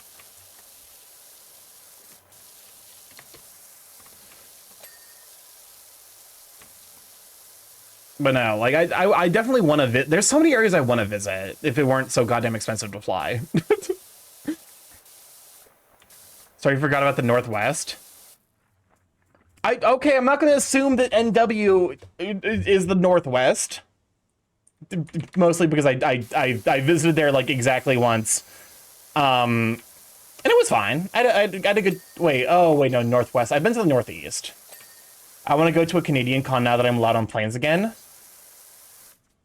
Hey, what's the word again doing there? I'm concerned. What do you mean you weren't allowed on planes for a bit? Guess you got a pizza in the oven right now? Hell yeah. I never really thought about it, but you make the good point about the map revelations with towers. Filling the map from exploring is actually one of the things I like about Hollow Knight. Yeah, that was like... I like the part of the like the cool experience of exploring Hollow Nest is like kind of going in not knowing where you're going for a bit. I never have been west of Wisconsin. I'm trying to think the farthest west I've been. I think I think the farthest west I've been is Chicago. Radiation therapy meant I couldn't. Oh shit! I did not realize that I didn't realize you had radiation therapy. I'm sorry. Imagine Monopoly, but everyone keeps playing and it's golf scored off of the number of bankruptcies. That's just the current socio-political landscape. What are you talking about? This is America. Don't catch you slipping up. Look what I'm whipping up.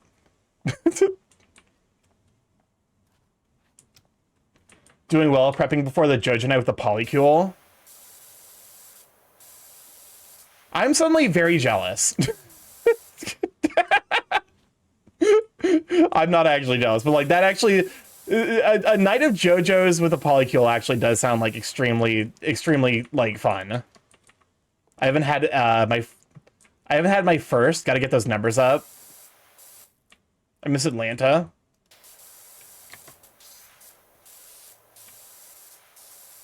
Listen, just like getting a pizza, like go sit on the couch. Like that is functionally just like like two beds next to each other, form the cuddle puddle, watch some nonsense anime together. That actually sounds like a fucking spectacular evening.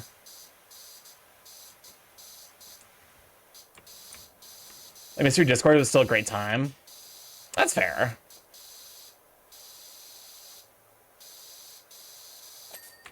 I don't know. It's one of the things where, like, I find polyamory appealing in theory, but I don't have any practical experience, so I don't necessarily know how well I would do in that environment. I feel like I'm the kind of person where I'm not like the jealous or greedy person that might, that would struggle to, like, feel comfortable. Do like me and make your own pizza. I mean, I actually could make my own pizza. I tried getting work in the movie industry in Atlanta. Then I ran out of money, had to go back home, then COVID happened. I mean, now is not the time to be job searching either, unfortunately. Wow, it really has not been a great time to... I'm like, I graduated during COVID, and like, between, market volatility and like all of the fucking bullshit bubbles, I have not worked in an environment where I actually have felt comfortable maintaining a job. That's like really depressing. Oh wow.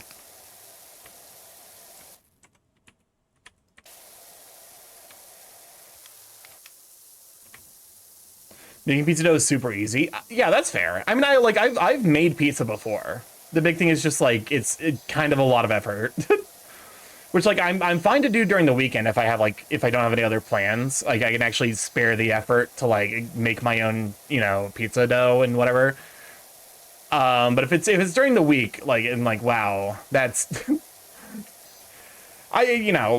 streaming does eat up a considerable amount of my free time, unfortunately.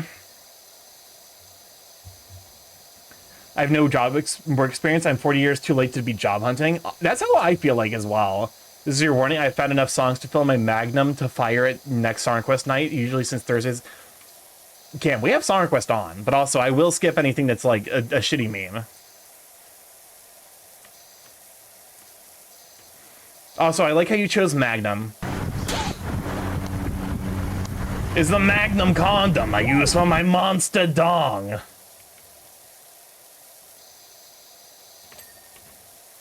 Also, thank you, Brionic, for the 85 biddies.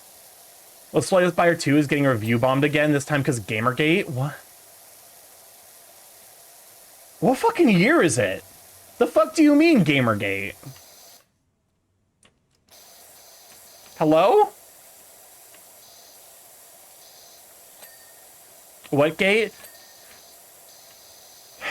The original Gamergate was a fake scandal where people assumed that a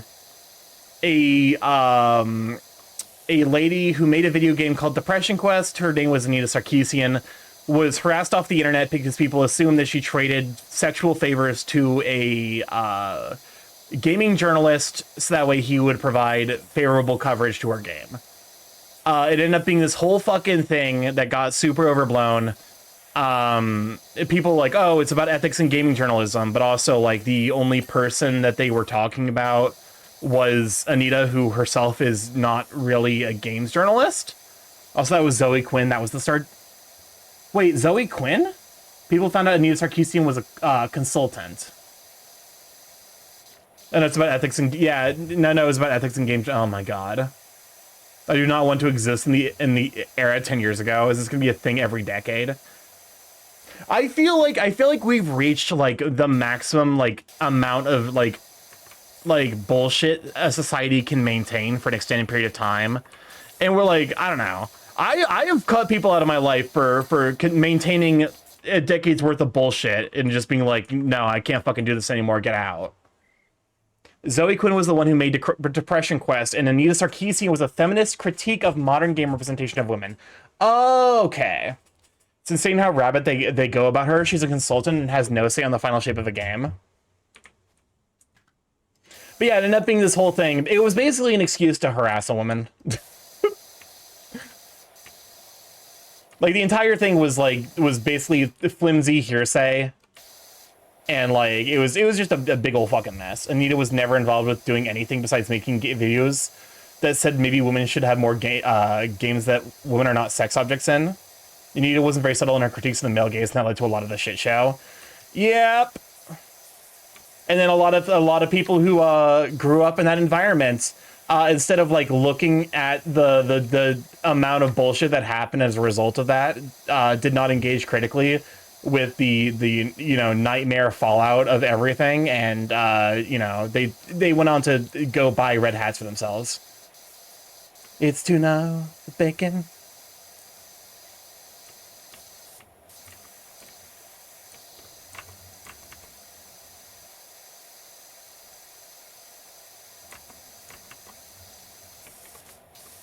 Funnily enough, this is actually like a fight star quote in Skullgirls. This is true love we're making, and then there's a variation of it. This is tuna with bacon? Rereading people's true natures is a dying skill. Actually, Tun did learn from being like that, just that those were never involved have now taken up the new war to make people mad. I'm just like, Skullgirls is so good. I love Skullgirls. I very much am like, I'm not interested in being rage baited. And that includes my family members, to the point where I'm like, it doesn't matter who you are if your entire existence is just to, like, if the entire thing you're doing is just to like try and prove a point to me, like you're actively harming me and the people that I care about to make a point, get the fuck out.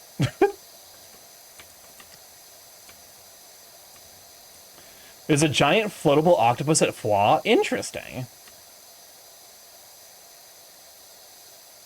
But yeah, no, like I'm very much in the like I'm in the post rage bait fatigue where I'm like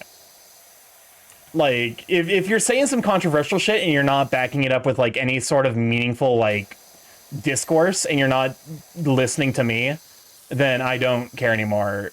Bye. The pool toys are at it again. Bold of you to assume the pool toys ever stopped.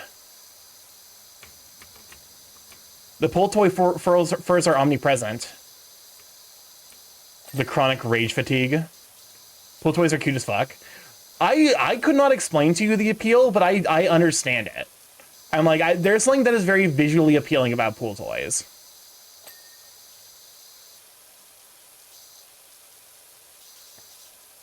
The inflatables will continue to fill the room until Starkey is the same type of thing as latex. I guess there's like that extremely, you know, pleasing, there's that extremely pleasing, what's it called? Like lighting and visual element.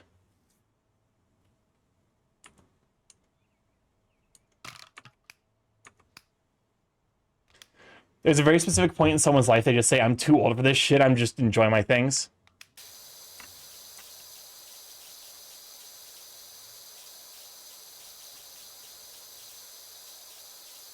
Voice actor sings Golden using 24 impressions.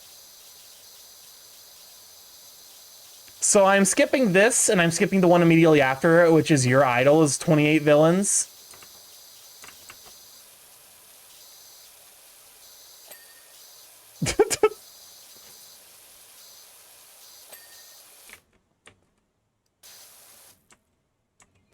Your chat makes me want to commit crimes. Listen. I don't disagree, which is why I started also fucking just skipping things where I'm like, this is not the vibe. I need to get the lady who screams, this is not the vibe, stop.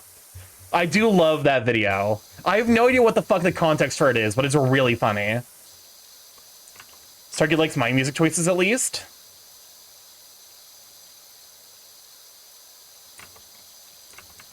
Talking about actually good musical stuff, Burp, have you seen Dead as Disco? I've heard about it. I haven't really engaged too much with it myself. Oh, Shano, I know what that fucking video is. That one I will play because it is a banger.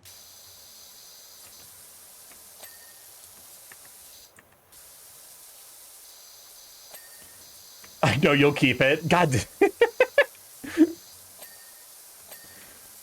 But no, because Dead as Disco is the, like, rhythm-based, like, beat-em-up game, right? I mean, it looks interesting. I'll definitely give it that. There is some amount of, like, apprehension, because in terms of, like, adding another game to my repertoire, it is currently competing either with the current list of games that I play off-stream. It's good. It's still some transition issues, but it's still in beta. I think the big issue is rhythm games are not great experiences to play on stream. Because they're so focus intensive that I end up like you know, I end up neglecting chat. Chats over, they're like chats in the car in the middle of the summer sun. There's a pack of cigarettes and a lighter. And like I'm in the arcade playing a rhythm game. You can't chat when you play a rhythm game. You really can't. It's moddable, so you can allow chat to make some song lists before stream. That's actually pretty interesting. That's been isolation. I am reclaimer of my name. Born in flames, I have been blessed. Not now, sweetie. Daddy is making seal flips to the beat. Starkey left for milk and never came back. Starkey, when will you do a community art? That's a good question, actually. The big thing with community art, I guess, is like, I'm so focused on like my own projects. I guess like I come into my art streams with an idea in my mind for like what I want to get done, and so like I never, you know, I feel like I would struggle to do the same with the same to do with like a community stream. Didn't know you were the storm that is approaching. Community art is in people draw for the burp. Well, like it's in like a magma canvas, basically like a shared canvas. It doesn't necessarily need to be of Mysona. Like it would, you know, it just be whatever people feel like, you know. But also, the only reason I know this song is because of a fucking Slay the Spire 2 meme edit. So I have no idea what it's actually from.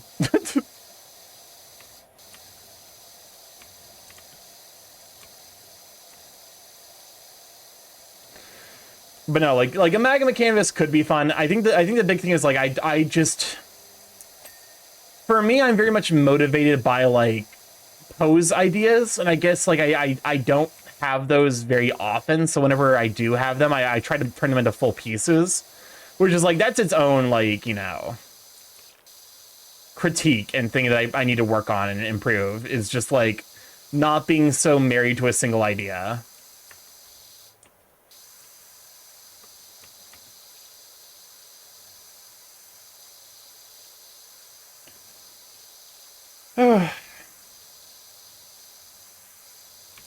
But no, I think if I'm gonna start, like I guess like, you know, Powerwash Sim is probably gonna be like, it's probably gonna join the rotation alongside like whatever friend thing I do on Thursdays, which recently has been Slay the Spire 2. I might pick back up Repo, I won't lie. Because like the new Repo update actually looks really interesting.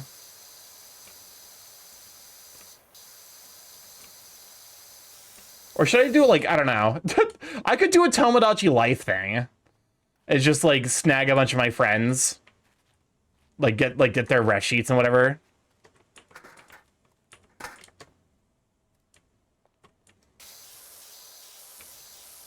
Because like Tomodachi Life does look like a lot of fun, but also like play Phasmo in VR. I guess to be fair, like VR stuff will soon be on the table. What's up, Chris? Discard your socially constructed notion of perfection and embrace the imperfections of life. Well, it's not even socially constructed like notions of perfection. It's literally like my own like desire to like. It's my ability to put effort into a thing that like.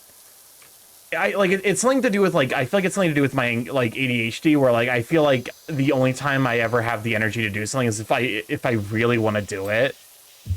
And so like doodling doesn't hold the same appeal for me, which is weird. You guys in Phasmo getting an Alan Wake event or something? Trying to remember, have you played Yap Yap with our group? I have not. I have not played Yap Yap. I've heard good things about it. I won't lie. The market for friendslot games is definitely like, it is approaching the point of overwhelm for me.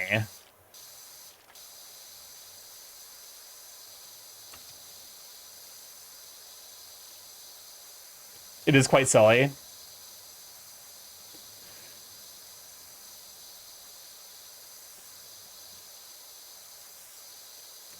But you know, I'd give Yap Yap a try because I already have that game. But I don't know. Yeah, maybe reaching critical mass. How's your day been going, Starky? It's been okay. I think I'm currently like a little bit lower energy. I see nothing wrong with it though. I mean, it's one of those things where it's like, yeah. Let me finish the thought. My day's been okay. I think I'm a little bit lower energy because I had to start stream.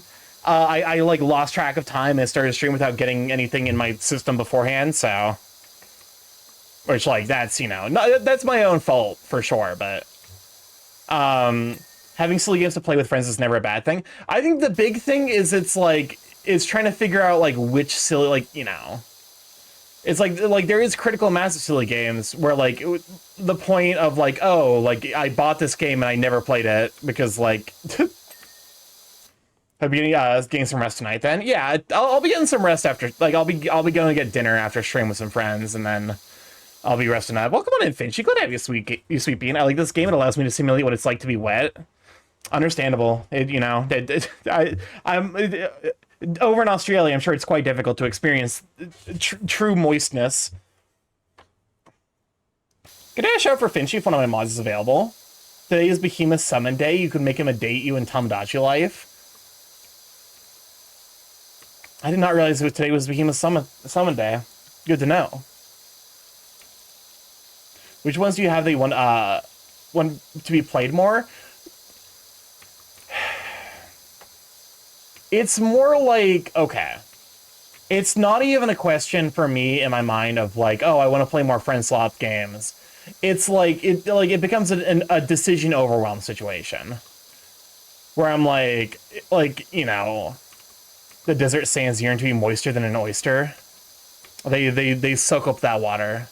Big ol' the deserts suck. But it's like the logistics of like managing like okay, Phoenix, like you of all people should know this, but it's like the it's the spreadsheet you have for your board games. But it's everyone's Steam profiles, and then also trying to find time to play with friends, and you know. I think that's like why, like, for me, a friend game has to like the friend games that I've really gone into are the ones that like have enough going on where I could actually feel comfortable playing them solo.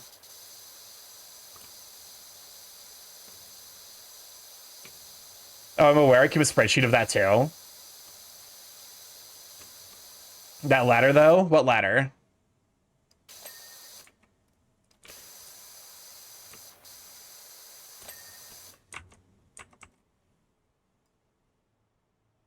Also, we're about to run our second set of ads. We run this every other turn of pre-rolls. People don't deal with the ads as soon as they join the stream. Feel free to go grab a snack, grab some hydration. We will be here when you come back. I gotta say, repo solo is quite stressful. The friend groups have a trend where I buy them and everyone stops playing them. Yeah. Yeah, it's like... I think it's also like there is an amount of like there is a time investment and like angle in terms of like how appealing I can find friend swap games. Where like I want the friend swap game to stick around for like a bit. I like if I'm gonna play it once, I want to play it like at least a dozen times. That way I feel like I'm not like learning a game. I'm not stuck in the perpetual cycle of I delete for a wish and a birthday cousin had to start getting like the Demon Hunter songs. I skip them. Here's the thing. I have to kind of make the like the judgment of like I can't let any meme songs go through because otherwise everyone will put them in and I will never get any actual good songs.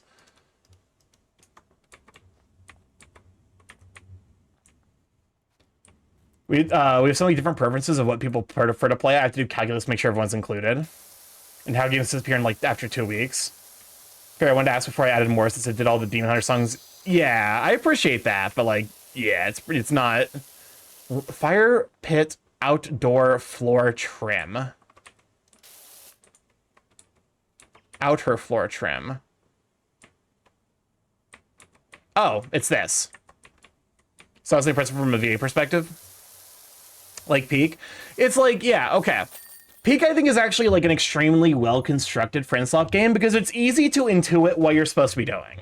There's not a lot of like edge cases for you to like really fuck up, you know?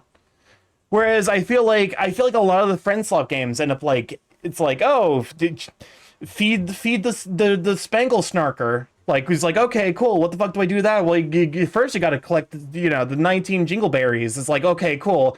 But don't let the like it's like there's so much fucking terminology and shit that you always need to like pick up for friend swap games. And at some point, I'm just like the idea of like picking up a friend swap game to play for like one session becomes deeply unappealing. And games can be friend swap if you get the right friends. Me and the homies love picking up the 19 jingleberries. My main issue with Peak is that mistakes compound to punish the group. That's also fair. But it's like that kind of thing where it's like, I think that like if for a friend swap game to feel appealing to me right now, I think it would need to have like that kind of like that level of intuition where it's like it's immediately apparent like what you're doing and like, you know, like you don't have to put in an amount of effort to like get a basic idea of like, oh, like this is what I need to do to like make my life easier.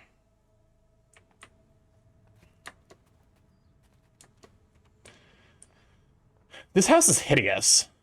I was like, if this house, is that the? Why the fuck is there a rainbow? Is that the statue from the first game? Is that the fucking the stat? the ray that statue's putting off. But no, like, and it's nothing. It's not like one of those, like, it is one of those things where, like, I think some amount of it probably is my own, like, personal difficult. Like, I struggle a little bit with multiplayer games. I tend to use video games almost as like a stim toy, where like I want to press a lot of buttons, and I think friend swap games and multiplayer games have this kind of habit where a lot of the times you're just not doing anything. It's like it's like playing like more than like with it's playing a 6-player EDH game a little bit. It's like at some point some motherfucker's gonna pull out a phone, and then from there it just like exponentially slows down to the point where like you're never gonna get anything done. I feel like friend swap games have that in spades, where like at some point you're gonna die, you're gonna get distracted because you're just fucking dead, and all you can do is sit there for an extended period of time. And like, hello?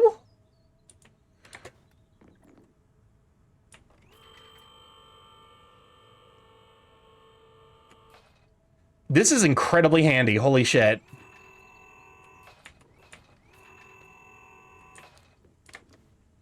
But no, like, I think like, and like even like you know, more traditional multiplayer experiences have this kind of issue. In my mind, fucking Risk of Rain 2 is the primo example of like, you've died once, the rest of the run might as well not exist. In terms of like, you're just gonna die very quickly at the start of the next one. It's like it goes from being a multiplayer experience to like a let's play. That's also the appeal of friend swap, though, the simplicity and disposability of the session. You're looking for more meaty titles to play with folks? Yeah, exactly. And I think that's kind of why I've fallen into, like, fighting games a little bit recently. Where, like, there is a lot of nuance, and it's like, you can just, like, you know, just load it up with friends, talk about whatever, like, while your brain is kind of, like, engaging with the mechanics.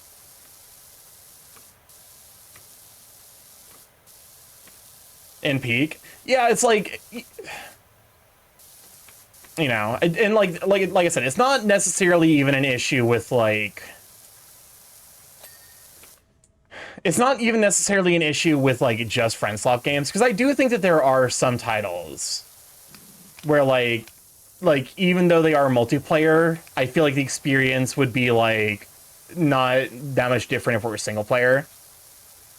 You don't have to depend on others. Yeah, it's like, well, it's not even like you don't have to depend on others. It's more like there's like a thing for my brain to like process while I'm hanging out and chatting with friends. I think the issue is the type of game. I think it's just a matter of preference. That's fair.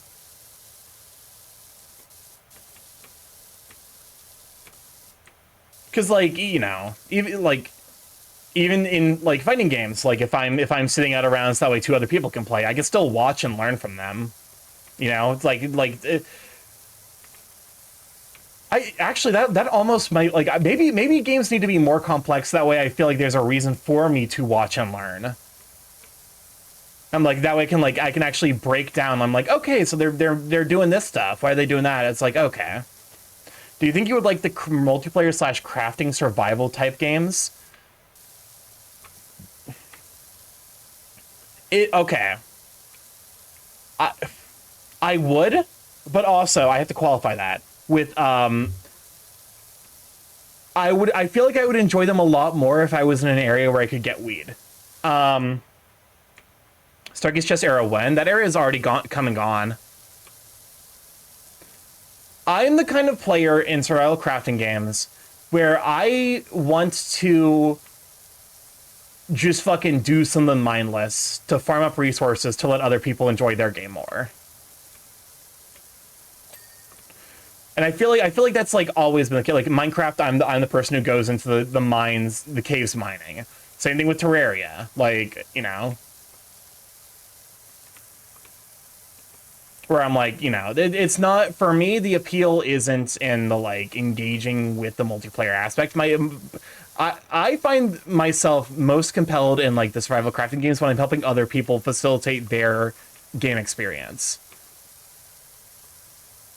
Part of this is you also seem to have a need to justify being able to play a game by yourself on top of multiplayer due to the cost of obtaining the game. Starting other friends Satisfactory co-op when? I actually did play Satisfactory co-op with friends.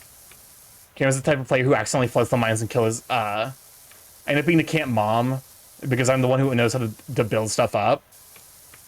I end up, like, you know, like if there is like a resource that, like, is, you know, like if it is part of an automation task, like where the resource is itself isn't like the end goal, I will do that, if that makes sense. Does Starky friends play Raft when? Yeah, so me and friends actually did play Satisfactory, and it was a very mixed experience, shall we say. Welcome on to Phoenix Sabanon. Glad to have you, Sweet Bean. I was the guy where I like, my experience, because like I said, I end up taking on the tasks that I end up thinking are like the most boring or mindless. So when we were playing Satisfactory, I was the guy who was running around, exploring the world, getting, like, mapping out the area and getting all the summer sloops and arcospheres.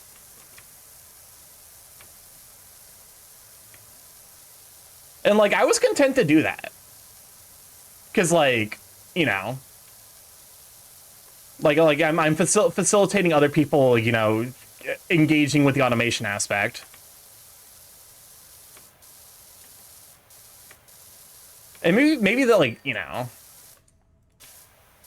so he lost the interest in chess when he found out he wasn't allowed to compete with a remote-controlled dildo up his ass. And shut the fuck up. Like, in Don't Starve, someone had to beg me to stop making food. It's one of those things where it's like, okay, I feel like this is gonna sound weird. I feel like I'm almost, like, afraid to engage with the main gameplay mechanic when I'm doing multiplayer stuff. Because I'm just content to be there with friends. And, like, I don't want to, like, take the fun part away from them. If that makes any sense. Where I'm having a good time just doing whatever boring thing, but doing the boring thing around friends. You know, I don't want to take over the game. So, like, I end up doing the boring thing, so that way my friends can enjoy the game more, which means that they're more likely to hang out and play more. Because, like, boy, Tori has a Skyblock secret seed. Oh, I'm aware of that one now. But it's like, I think that, like, that ends up being a lot of my experience playing. That can be used to diagnose you with something. Shut the fuck up. Shut up. You're not wrong, but also shut up. I remember the one time we played Among Us and you dicked around because you were better than everyone else by magnitude. To be fair, okay, to explain, I played Among Us, like, during the pandemic, I played Among Us with a bunch of people in my college who were all math majors, game theory majors, economists, and fucking engineers. So we min-maxed the fun out of it by being extremely good at figuring out, like what the circumstances around a death were. So, like, I ended up developing a taste for the extremely overtuned meta of, like, Among Us, where, like, the you know, the killer basically did not fucking stand a chance. Like, if you were the killer, like I think the killer had, like, a 2 or 3% win rate. Like, enough where it was, like, a fucking anomaly if the killers won. Because, like, we were just a bunch of very, like, strategic and, like, you know, like, statistically, you know, minded folk. And so, like, when I was playing with my friends who hadn't played it before, I'm just like, fuck it, I'm just gonna go sit on cameras and watch everyone. Because I'm like, like, to some degree, I'm like, I have to play down because I don't want to be like the guy who, like, kicks everyone's ass and then they don't want to play anymore. Sit on who? sits on you. Welcome on a pop. I'm glad to be sweeping. Good shout for popping. But now the imposter is a bunch of bullshit gimmicks that can make more fun.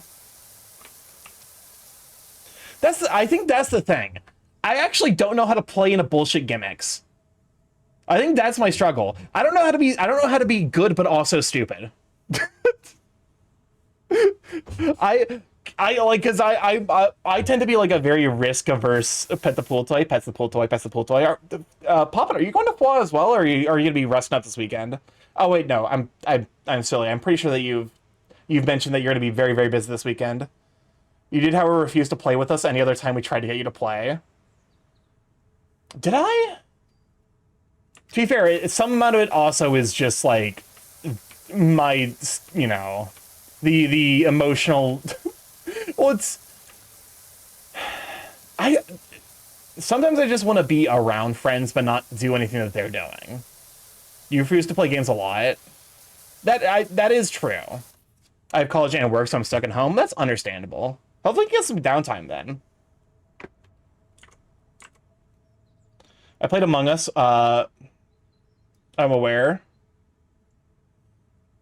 Thank you, OBS, for making the fucking scroll wheel not work. Why is the chat so sticky in OBS? I played Among Us with someone like that. They caught me as a traitor because unbeknownst to me, the wires locations show up from left to right on the map. Not angry, to be clear. Sticky negative. Yeah, sticky derogatory. I think the big thing is, like...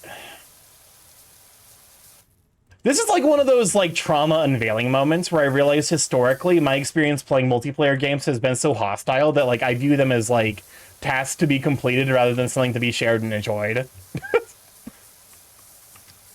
And like I think it's like only when the autism part of my brain really latches on to like a set of mechanics where I'm like, oh, I can get past this. Because in my mind I'm like, it's worth the like the negativity and hostility for me to like engage with the system.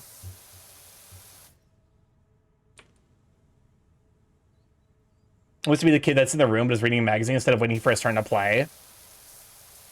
You still love you, bud? Yeah. Trauma realization in real time. But no, it's one of those things that, like, you know, I guess like now that I'm aware of it, I can start working towards like resolving it, but also all in its due time. I think the big thing is like I've always like I guess like I'm as a person I historically can be salty, and I don't like the idea of being salty around friends. Starky, you were a LoL and Dota player. I did not play League of Legends. I did play Dota though. And again, I think it's because the systems in Dota were so interesting that my brain was like, yeah, it's worth getting yelled at to enjoy the game. Your friends just being being around you. That's fair. I'm stretching a little bit because my spine. Ugh. The temporary chair I'm using is not as good for my body as the nicer chair that I have. But no. And to some degree, I think like as like I am honestly fighting games have been like a good means of like kind of practicing the mentality where like I can play a game but not be salty, which is funny because fighting games are usually fucking salt fests.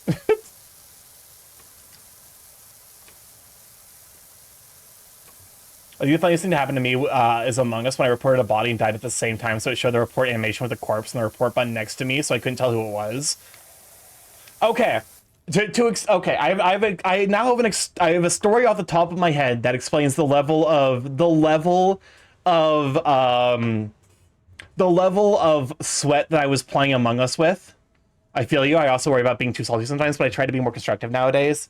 Yeah, it's all part of a process. Okay, there was a game where I was playing Among Us with friends in college during the middle of the pandemic. Starkey, will help me convince our friends to get Rivals of the 2. I want to play more Splash games with friends. Absolutely. Basically, it was me, 3 other people, and we were stuck in an area where like there was no way to easily escape because we were like trapped behind an airlock. I was like, this is a very easy double kill. I'm just gonna keep mashing R. I'm just gonna mash the report button because if I'm right and if they go for the double kill, I can I can at least save the other person.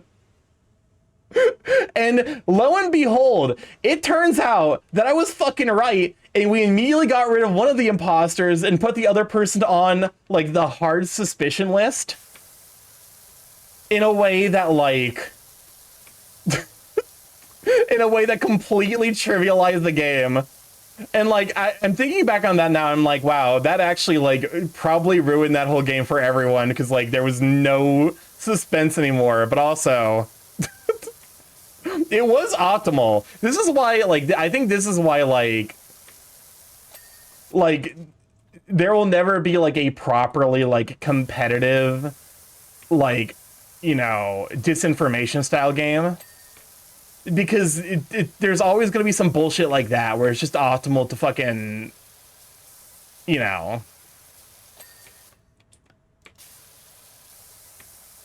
To just, like, mash... Like, it was literally, like, frame...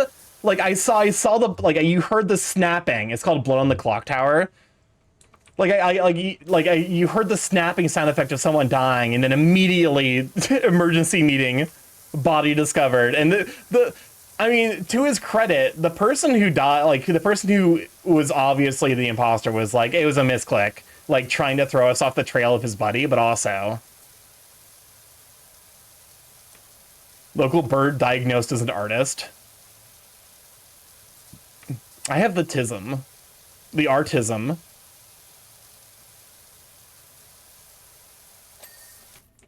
I feel like you troll kids in Among Us VR. Probably. I think the big thing is it's like... It's worth, like... kind of engaging with, like, the mindset, I guess, that I bring into a thing, where I'm like, I don't care. I think, like... To some degree, like, the struggle of, like, friendslop games is a lot of the time when I'm dead, there's nothing for me. Like, I can't even interact with my friends.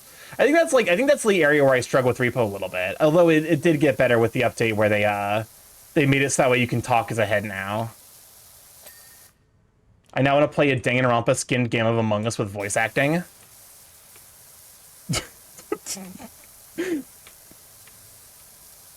Wow, already 2 hours in? Yeah, we started a little bit early today.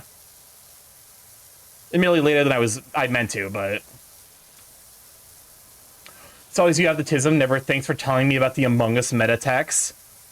A body has been discovered! I'm surprised we haven't gotten, like, a Danganronpa style, like... Like a Danganronpa style, what's it called? You know, asymmetrical information game. We have? Don't throw me with a good time like that. At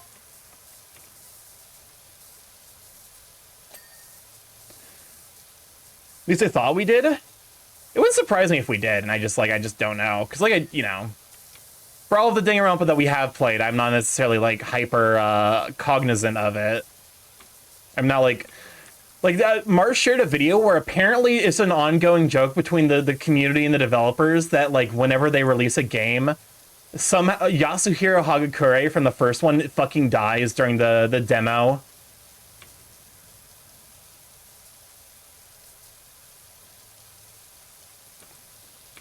You can try playing the Among Us style game about the Death Note. I did see that. Yep. And, like, that's funny. I appreciate the fuck out of that. Like, that's a funny, like, recurrent community bit. That's why you didn't die in the first game.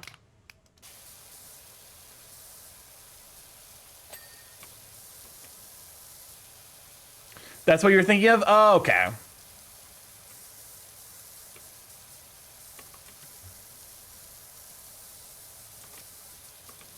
I will say, if there's one thing that I'm probably going to get into in the coming days, I might get more into VR chat.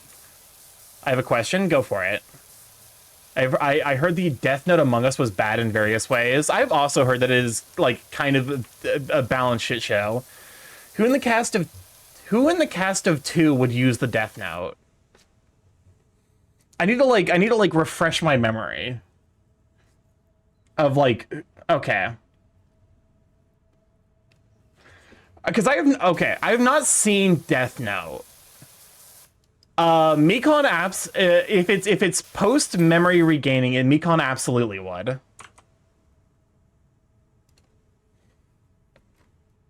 They're up. I can't believe they killed him. I'm traumatized for life. Well, I'm glad people won't be stupid like that again. Let's go be perverse on the beach. Fan fave covered in blood. Fun fact, L is not safe from being killed first, so if the killer in Death Note is lucky, they can win from the first kill.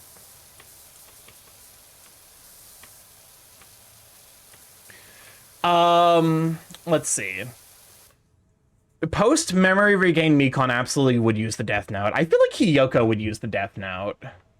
Pekka would use the Death Note. Nagito, I feel like, would not use the Death Note. Funnily enough. I feel like Ibuki would use the Death Note, but like without meaning to. Like she'd just use it like a normal notebook. Junko would use it sometimes. We're talking about just the cast of Tail. Nagito would just write their names in a normal journal, then go to the killing himself like a freak. I feel like Gundam. Okay, I'm of two minds about Gundam. I feel like Gundam either would use it, or he would be like, "Why the fuck would I do that when I can just kill them myself? This is pointless."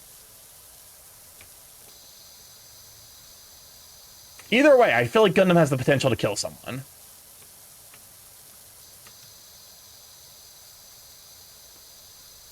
The Death Note takes out the struggle. Nagito wants the struggle.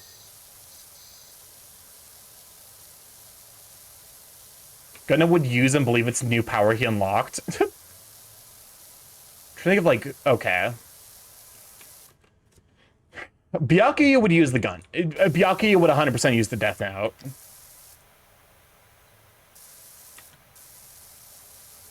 The song summarizes Starky and Marsh on Tuesday. I don't think Teru would. Mahiru, I feel like would use it unintentionally. Like Ibuki would use it like Ibuki would just like write her day-to-day things in it. I feel like Mahiru would just be like she would use it without thinking that it would actually kill someone, and then she would feel she would have so much character development over the fact that she killed someone.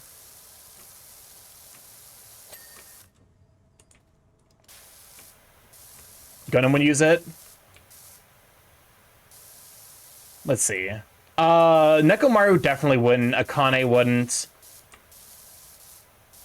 I'm trying to think of like who else. I think I've covered like everyone. Chiaki wouldn't. Sonya wouldn't. If you realize what song this is, it's the one that like it's the I don't want to get out of futon, apparently. Ibuki is kind of Misa coded, so she would for someone else. Yeah, I could see that. Sonya would pay so much to own it, though. Oh, absolutely. Like, Sonya would absolutely own the Death Note, but I don't think she would use it. It would be like one of those, like, it would be like her favorite thing to show off, though. And she would absolutely phrase this as like, this is like it's like a killer artifact rather than something that's like doing the killing itself. Byakuya wouldn't use the Death Note. He'd troll others to use it for shits and giggles.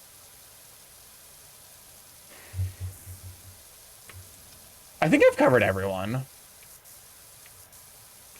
Main character Kun, I don't think would use it.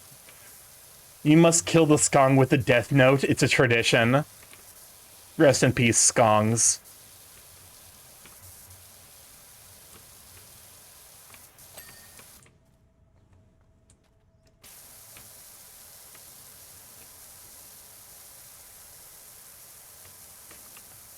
But yeah, I feel like main character Kun probably wouldn't use it.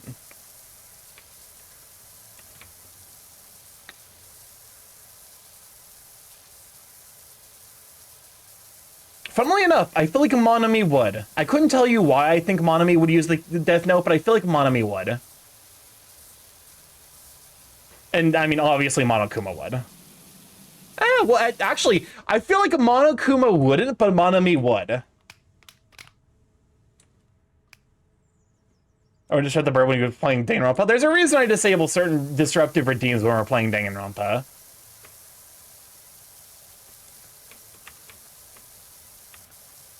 Because as funny as the bit is, it's also, like, it does get very tiring very quickly. And this is not the first video, like, it's not the first visual novel Martian I have read on stream.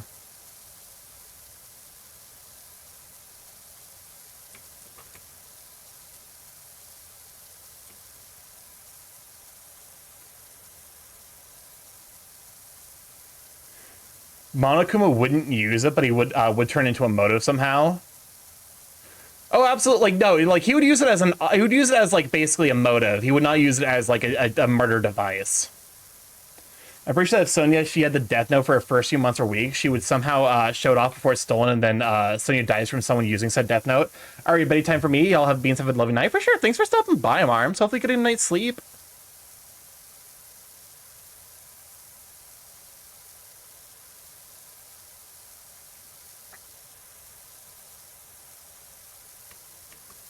Oh, I forgot Kazuichi. Kazuichi 100% would use the Death Note. Kazuichi would use the Death Note in the same vein as Misa Misa. Where, like, if a hot lady told Kazuichi to kill someone, he 100% would use it.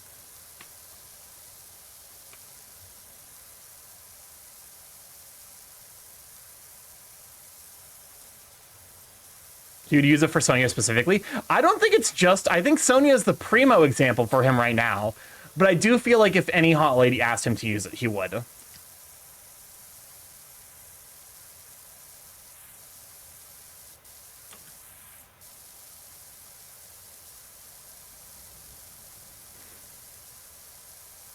Kazuichi would use it but get the name wrong and think it's fake.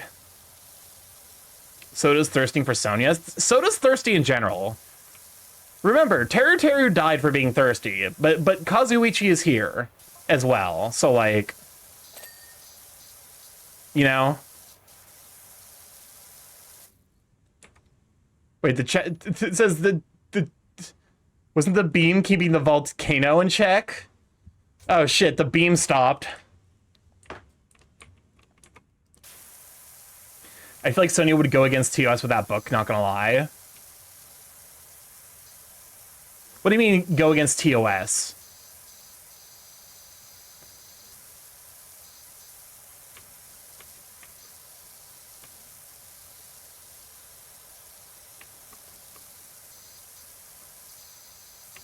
Yeah, as we've established, Mikon absolutely would use it.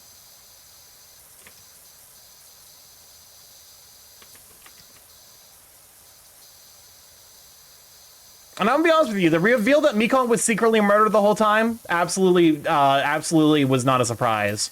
If you've ever interacted with a nurse, that is A1 nurse behavior.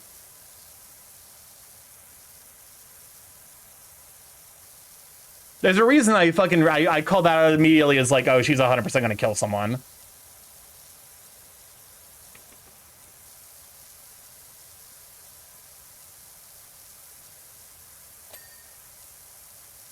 All right.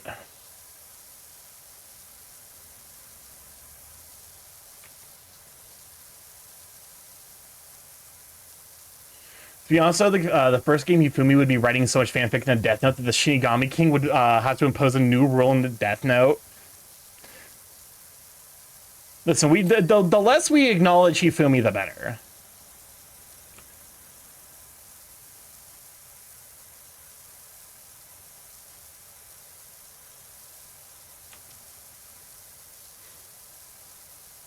I mean, let's be honest with ourselves. Hifumi is definitely writing, like... Hifumi absolutely very much writes the extremely uncompelling, fanfics. The, like, you know...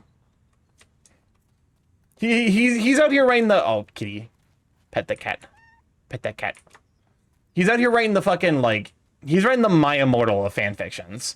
Bird, cute, hottie, gooey bird. Welcome on in, Melon. Glad to have you, sweet bean. How you holding up? It's been a hot minute. I assume you've been busy with life and stuff, but hopefully you're holding up and getting some getting some downtime in, though. You sweet frog. I'm dead. Understandable. Only got his title because he's the fanfic writer who grinds the hardest. Oh, I'd believe it. He writes the Netflix live action adaptations. Okay, you say that, but the One Piece Netflix live adaptation is actually fucking amazing. Working on Zelda stuff at the moment. Zelda stuff? Interesting. Like a mod for Zelda, or?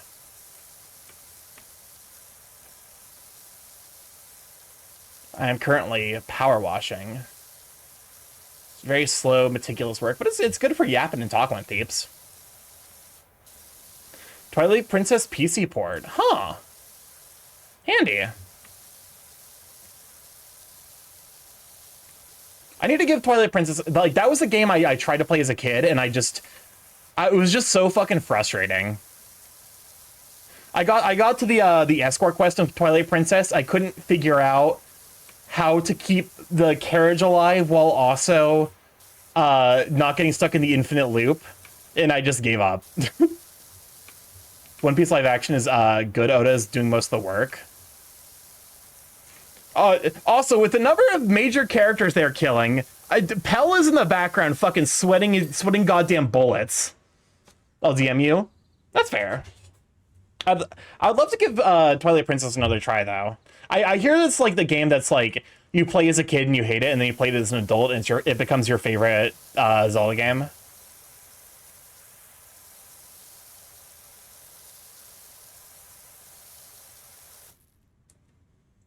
But yeah, no, like, live action One Piece has had a surprising amount of really fucked up moments.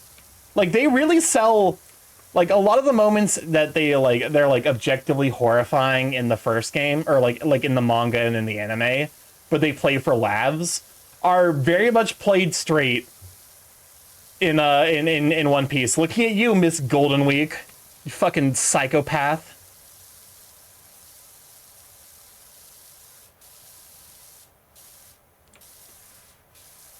More gay sex than Heartstopper.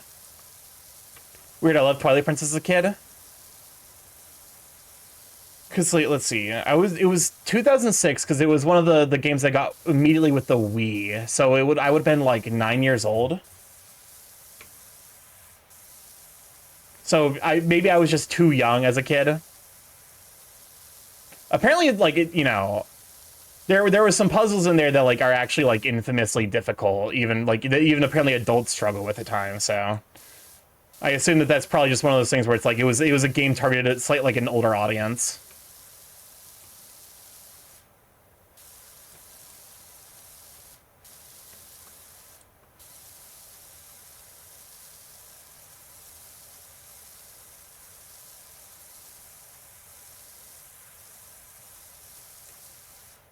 Also,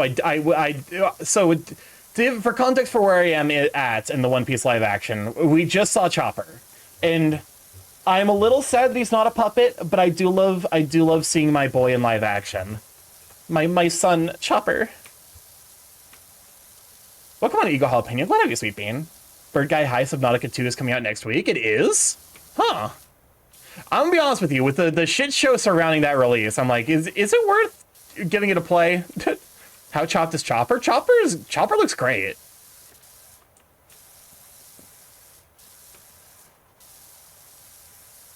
Chopper live action is cute. Yeah, he's very cute. I understand why they couldn't do puppets. Because Chopper is omnipresent, like, or he's not omnipresent, but he is very, very frequently present, and he has multiple forms. So like making unique puppets for each of them absolutely would have probably pushed the you know, the cost of production beyond what they could afford. But also, it's fucking wild that Kureha is the voice actress for Lilo from Futurama.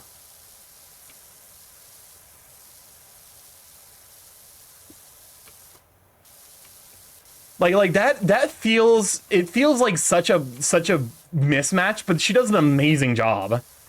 The casting in general for the live action is fucking genuinely incredible.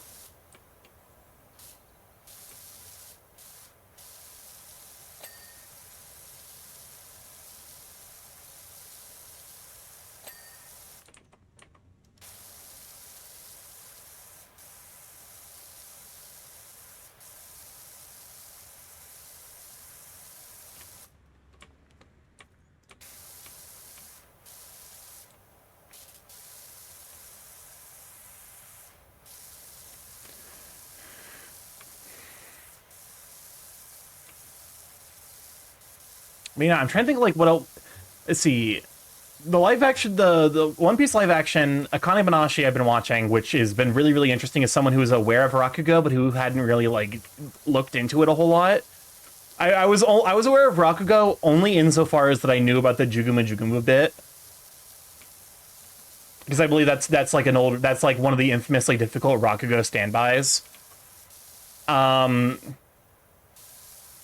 And then the other thing I've been watching this season, which if you're not watching it, somehow, fucking Witch Hat Atelier is spectacular.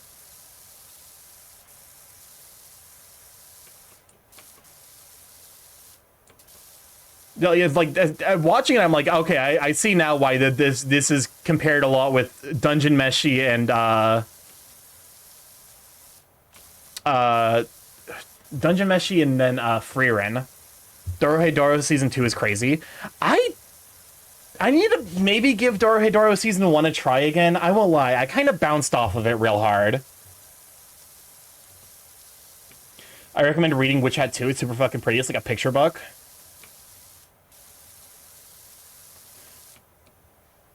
Because like I feel like it immediately delved into like wizard politics in a way that I'm like, oh god, no, I don't care about any of these.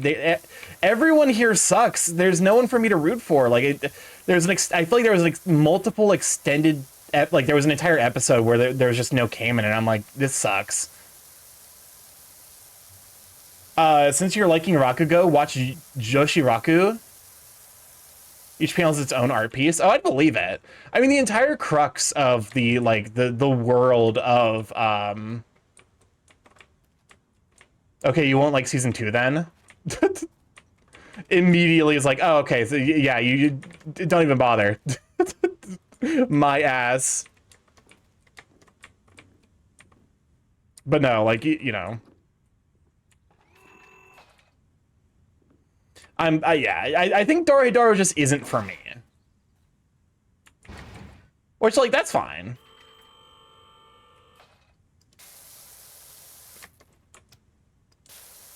Because it's like... I don't know. Okay, to be fair, this happens with... I don't mean to curse Dorohedoro. But this has happened before, where there was an extremely popular, well-liked show that just did not click with me at all, and then it went on to have multiple seasons, or like all of them went on to have a future that just ended up destroying everything people loved. Because I had similar struggles enjoying My Hero Academia, which famously has an awful ending and a terrible fan base, and what was the other one? The more disastrous one was I did not understand. I saw the appeal, but I thought it was overhyped of season 1 of Promised Neverland. And then season 2 happened. And I was like, I feel bad for Promised Neverland fans. So I don't mean to put a curse on Dorohedoro, but Dorohedoro might be cursed if it gets to season 3.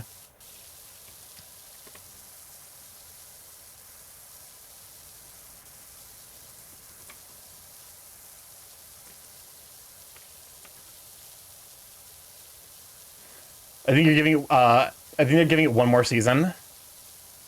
I'm so sorry. I'm so sorry for being the bearer of bad news, but that season's gonna shit itself to death.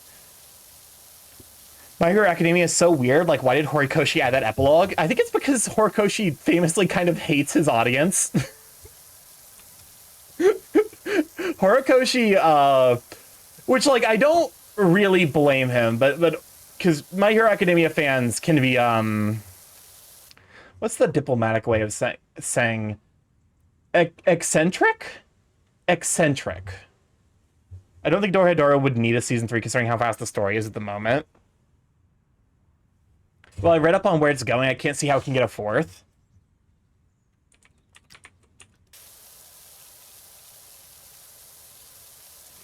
I'm assuming you're talking about I'm assuming the My Hero Academia epilogue is the one where it's revealed that Deku now works at a McDonald's.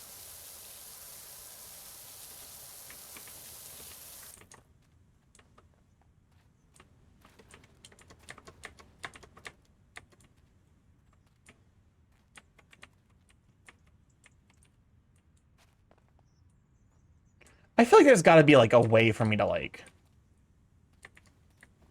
Wait, Deku becomes... wait, did he become a school teacher? I thought the bit was that he started working at a fast food chain.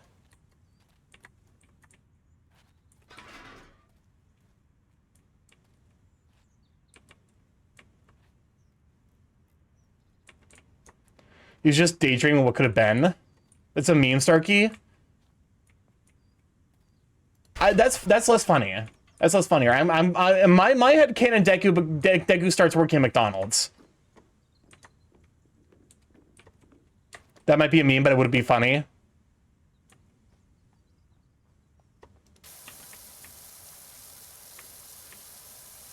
So what was it with the, what actually, okay, presumably in the epilogue Deku goes on to be like a superhero teacher or whatever.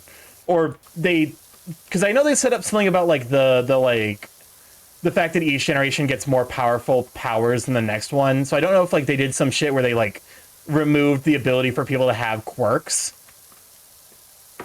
No, he becomes a school teacher where All Might have him as a mexu so he can hero work again. Okay.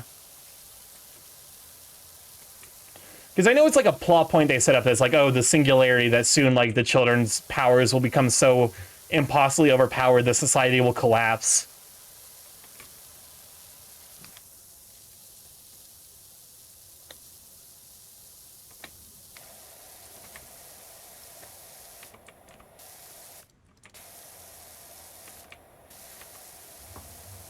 I don't know. I got the ADHD where I'm like, some things just click with me and some don't. And My Hero Academia definitely did not click with me. I'm like, it's fine. It's kind of just like diet JoJo's. I think that's like my way of like maybe I'm not a huge fan of macadamia because I have JoJo's already. They did bring up the quirk singularity, but it was never addressed again.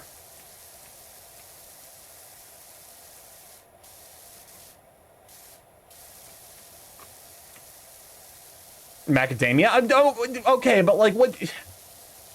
I'm not gonna fucking keep calling it My Hero Academia. It's MHA is also a fucking mouthful. I'm just gonna call it macadamia. Who cares?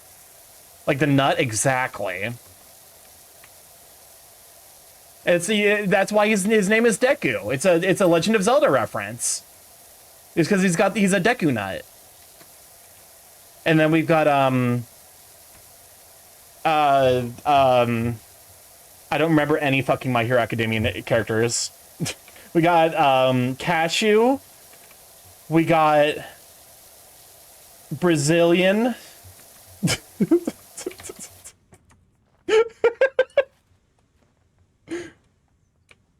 Because Brazil nut, I think, is an actual nut, if memory serves.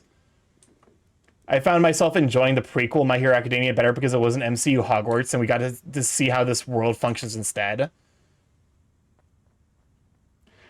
Pretty sure a story about nuts would end better than My Hero Academia. So what actually, like, okay, you know, spoilers inbound. What the fuck happens? I know what's his Mr. Yowie hands. They do a lot of digging into his backstory and about like how like not All Might but the other one like might have had a hand in his fucking life turning into a shit show, and then I think he destroys a city or something. I don't fucking know. he like inherits One for All.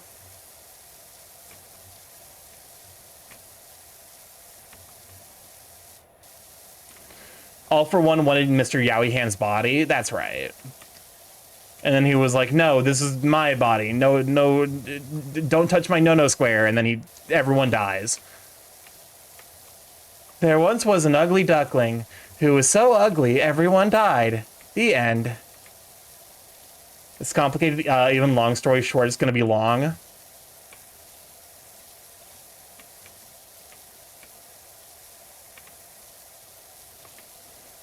I'll just take your word at it that it's bad then.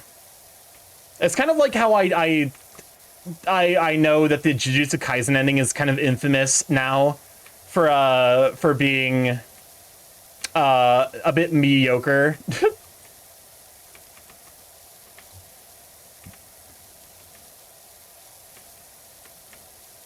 As I mean, let's be honest with ourselves. If they take as long to do the ending of Jujutsu Kaisen as it like apparently felt like to anime or manga fans, it's gonna be an entire fucking the fight against Sukuna is just gonna be an entire season. Then the guys inside Deku was like, punch this guy and we'll be inside the other guy, etc., etc.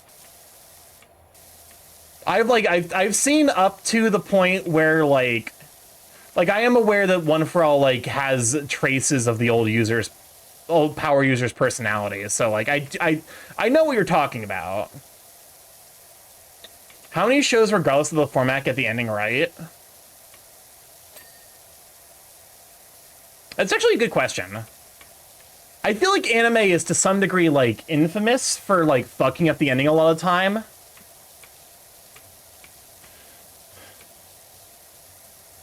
You know, I feel like most of JoJo's endings are like compelling, even if some of them are fucking utter nonsense. Looking at you, Part 4. I guess to be fair, the fact that Part 4's ending is utter nonsense is kind of part of the fun. It's the only way that the Part 4 could have ended without it bloodying the hands of any of the main cast. If it had a proper send-off with Brotherhood. I mean, you say that, but also, didn't FMA have the movies that everyone hated? That's technically like a post-ending canonicity nightmare. The epilogue has Deku being a school teacher, then All Might pops up saying, hey, your old high school friend spent the last 8 years paying for a mech suit that does what your powers used to do. Also, Bakugo paid the most because Maguka. Then there's a scene where Bakugo asks Deku to join his agency, and Deku says, nah, I'm an independent VTuber, and... Pokemon Indoor! Pokemon Indoor Raiders! Oh, I should have turned off raids. Oopsie doopsie. Pokemon Indo! How was Marvel Spider-Man 2? I need to give a Spider-Man game a try. They actually look like a lot of fun. Burberry, Pokemon in! What is on to arrive to?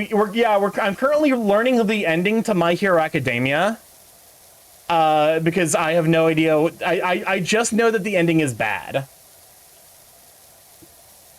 And Bakugo's home rejected, and there's a pages showing everyone of the A1 class with adult designs in the last page implying stuff no one cares about. That was for the 2000s. Brotherhood was the more accurate adaptation. Oh, okay. Wait, what? The ending? It's not bad? I know it's contentious. That like some people, you know, they rush the fuck out of the Beastars ending. Oh my god, it's the killer run. Oh my god, the mayor just tried to divorce someone. That's not a killer. That's my boyfriend. Oh, okay. Applause. I need to watch season 3 yet. I'm aware that like it also has a bit of an ending issue. I'm trying to think of like a... Because I actually don't watch that much anime to like its full conclusion. I feel like a lot of anime don't actually get to like a natural ending point. But also, I forgot to do the Raider thing. Welcome on in, Raiders! For those who don't know, StarkyMorph Big Chaos Code the Internet. Variety stream every Monday, Tuesday, Thursday, Friday from 7 to 10 p.m. EST. Mostly I play indie games. However, the last 2.5 years we've been learning some more, so like to see that, feel free to stick around.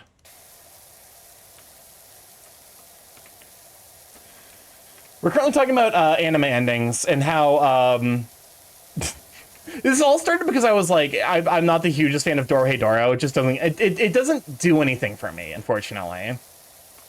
It doesn't have anything going on that my brain is like, this is cool and interesting. You know, my brain, it's kind of like the same way I see Gachiakuda, where I'm like, both of them end up feeling very popcorny, where I'm like, you know, I don't know how to describe it, but like they feel like it's not the kind of thing I can really sink my teeth into. It was so rushed I didn't even get to see the Hot Lizard Grandpa fight Vampire Bats with the shirt off like the manga. A manga series I was introduced by a friend called Kagurabachi is getting an adaptation soon, and I fucking hope that the anime does it justice.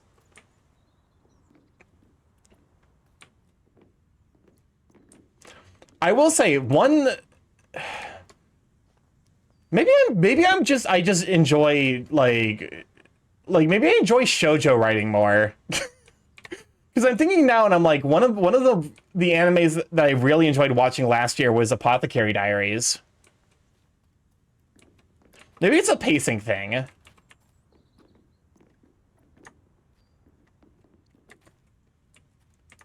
Where like I just like the traditional shonen pacing just doesn't do much for me. I think might be part of the issue. Oh my god, the upper half of this building is gonna be a pain in the ass. But you know, how is Marvel Spider-Man? Or if you gotta hop out, I completely understand that. Go take care of yourself. Go get some good rest. Thank you for bringing everyone over. We'll actually be wrapping up here in a bit as well. So.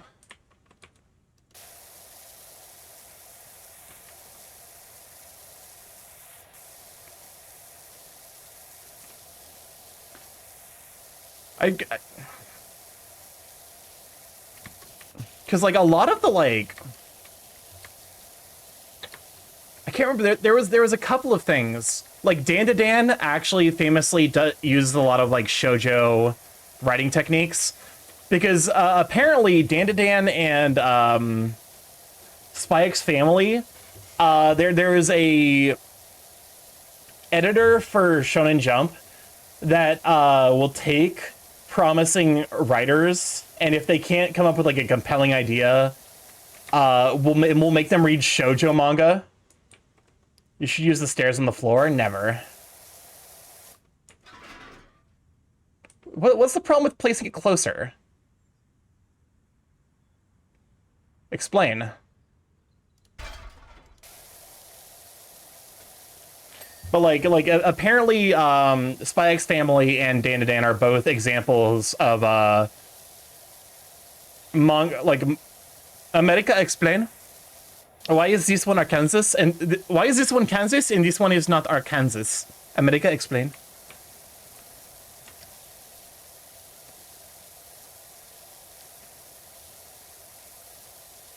But no, what was I thinking?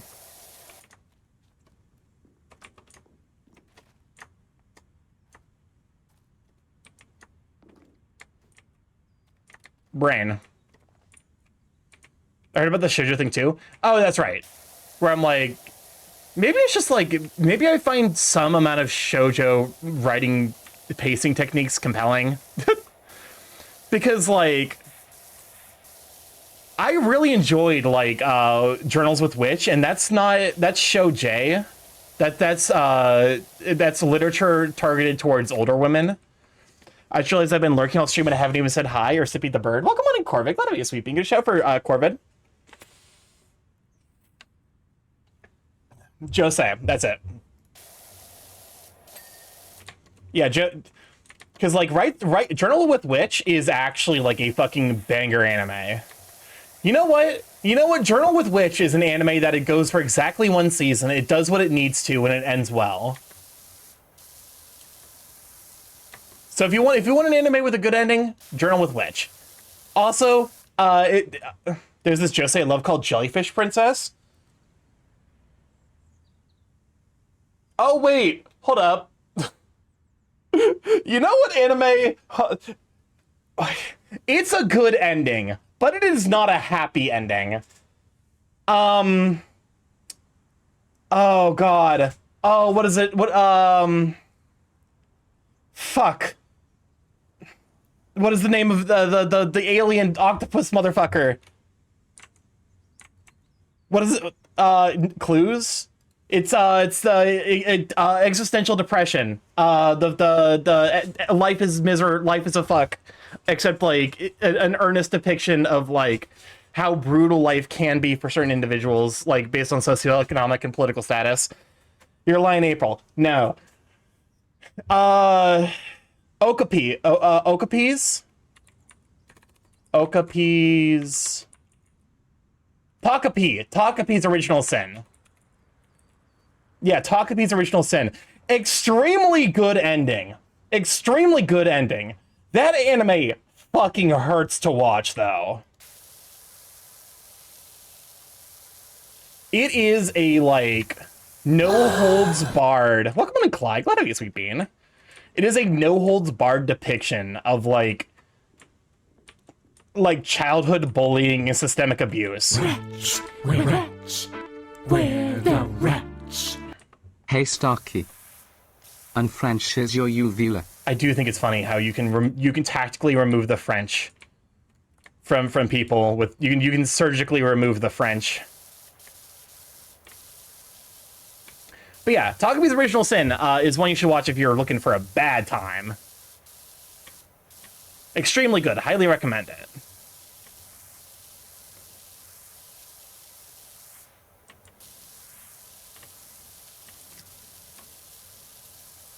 It's also like, you know, to be fair, it doesn't try... Welcome back, Melon. Life-changing operation. It doesn't try to hide the bad times that you're about to experience. It's very obvious with the number of death flags it sets up. That, like, you're in for... Where can I boop the bird at? What do you mean? I mean, you can boop my DMs. I'm always down to boop DMs. I just am goobus and sometimes forget or struggle to reach out in DMs at times. Slash, like, it might take me a bit, but I always try to get back eventually. Welcome on, Thick Boy. Go to have you, Sweet Bean. Boops glasses. These are goggles, though.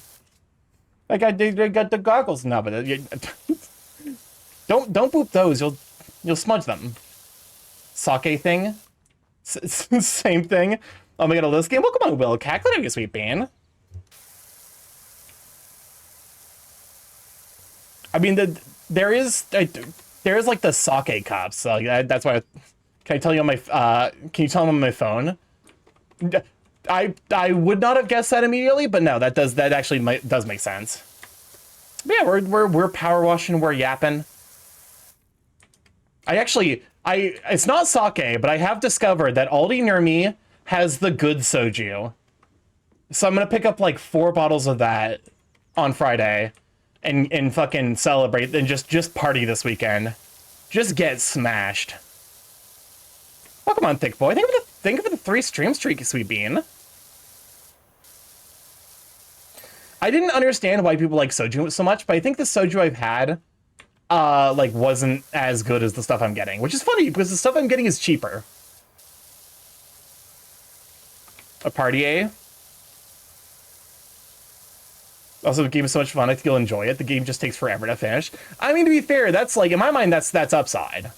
That's upside, because like, you know, having games like this that like I can just put on if like I don't know what I'm gonna be doing. And just like, oh yeah, I'm just gonna power wash and yap with chat. Like that's a great thing to have in the repertoire. I only go to furry parties. I mean, there's many a good party to be found at a furry convention. It is funny, even though I'm not like a room party individual, I have been invited to multiple room parties. And it's always like, I always have a good time. You know, I think in part because I'm selecting for the room parties that are not like super kink or sex oriented. Sometimes things that are expensive are worse. Exactly. Also, about to run our last set of 3-minute ads. We're in this every return of Preels, but not the ads as soon as they join the stream. Oh no, I just realized that's already been started. Cries.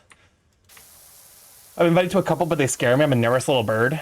I mean, or a kinky close at a room party, yay. it's worth at least, like, okay, get like a sense, because if you know, assuming that there isn't a specific theme, it's just people hanging out. Usually there's some amount of drinking, but it's just friends hanging out and talking. Like, okay, I got invited to a Gator Wine room party at MFF last year. The theme was they had box wine and Gatorade. And it was not amazing. It was like a 6 out of 10, the Gator Wine. But like, the fact was, like, I was just there to hang out with friends. I put Jane on Gator Wine.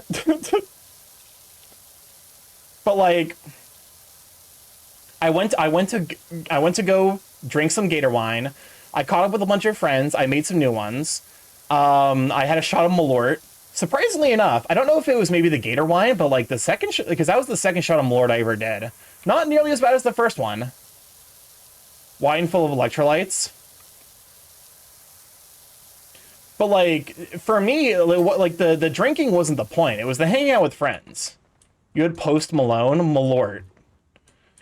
It's the alcohol they got to sell during the Prohibition because it was so bad that nobody would drink it to actually get drunk, except they were wrong. People very much did drink that to get drunk. Which is some fucking dedication at that point. I'm like, you know, you could probably actually call that fucking like medicine for, because like that's a level of alcoholism like that, you know.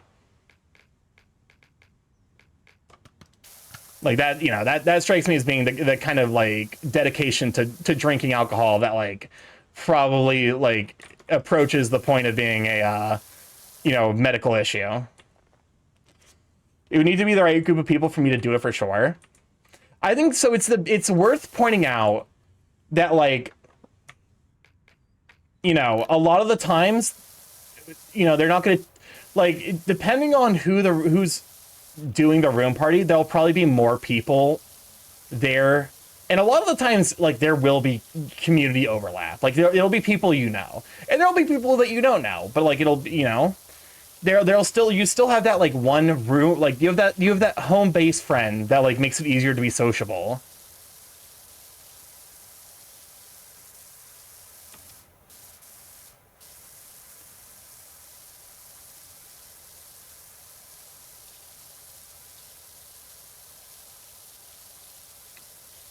I don't know anyone. I mean, I'm sure there's like a local group chat for you to like interact with people and get to know them. I know there's one here in the Midwest that like is actually quite active. It's probably like one for each of your state depending on where you live. But you know, I think it's worth giving a room party a shot, because like the worst install bark, I guess, and find people. Like the worst case scenario for a room party, in my experience, is like you don't necessarily super vibe with the energy and you just leave, and there's not really like, you know, there's no ill feelings. You know, it's just like, it's one of those things where it's like it's like a social event. Smaller free crowns are go-to. You definitely have fun. It won't be super chaotic. I have, like, you know, I go, my local small convention is Indie FurCon, which is, funnily enough, still like in the top 50 fur conventions, but it's on the smaller side. I want to go to a smaller con that's closer.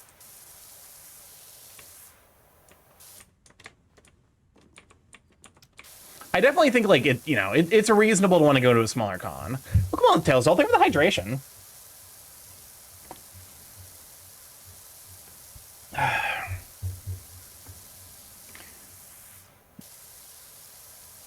But yeah, it's, you know, if there's one thing in my mind, like, okay, big conventions are great because you get to see a ton of your friends. Smaller conventions, I think, are a little bit more appealing if you actually want to spend time with your friends. Big conventions are so big and so busy that even though you're there to see friends, you can't really, like, easily find time to spend with them because you're both constantly doing something. But closer still means like 2 to 3 states away, since North Dakota has nothing. All right. Let's go and clean up this wall, and I think we'll get in the process of wrapping up.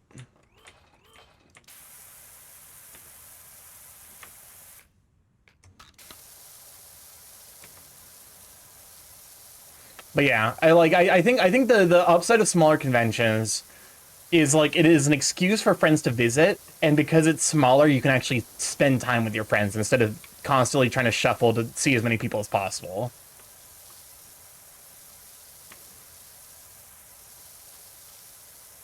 That's the downside about FurryCons. It passes off as a social thing. I definitely would. I would like to visit more. Like I would like to do more hangouts with like just going to a place and visiting friends that I know are in a specific area. I started with the video game cons. Furry cons are definitely more social events.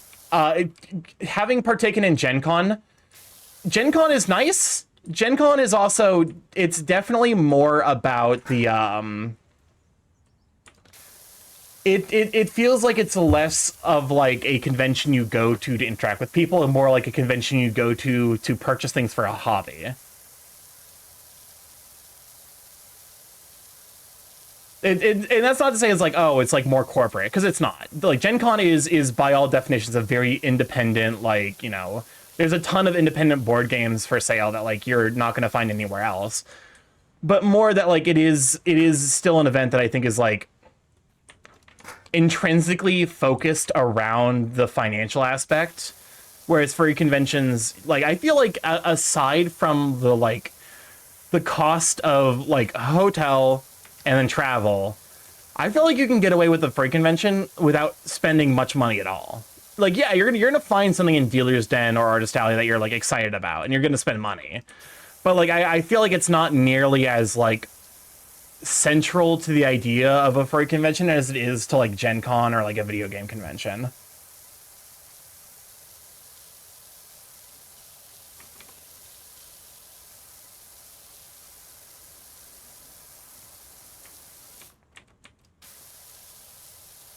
And like, that's not, you know, that's like not a knock against, you know, against those other conventions. It's just like a different energy.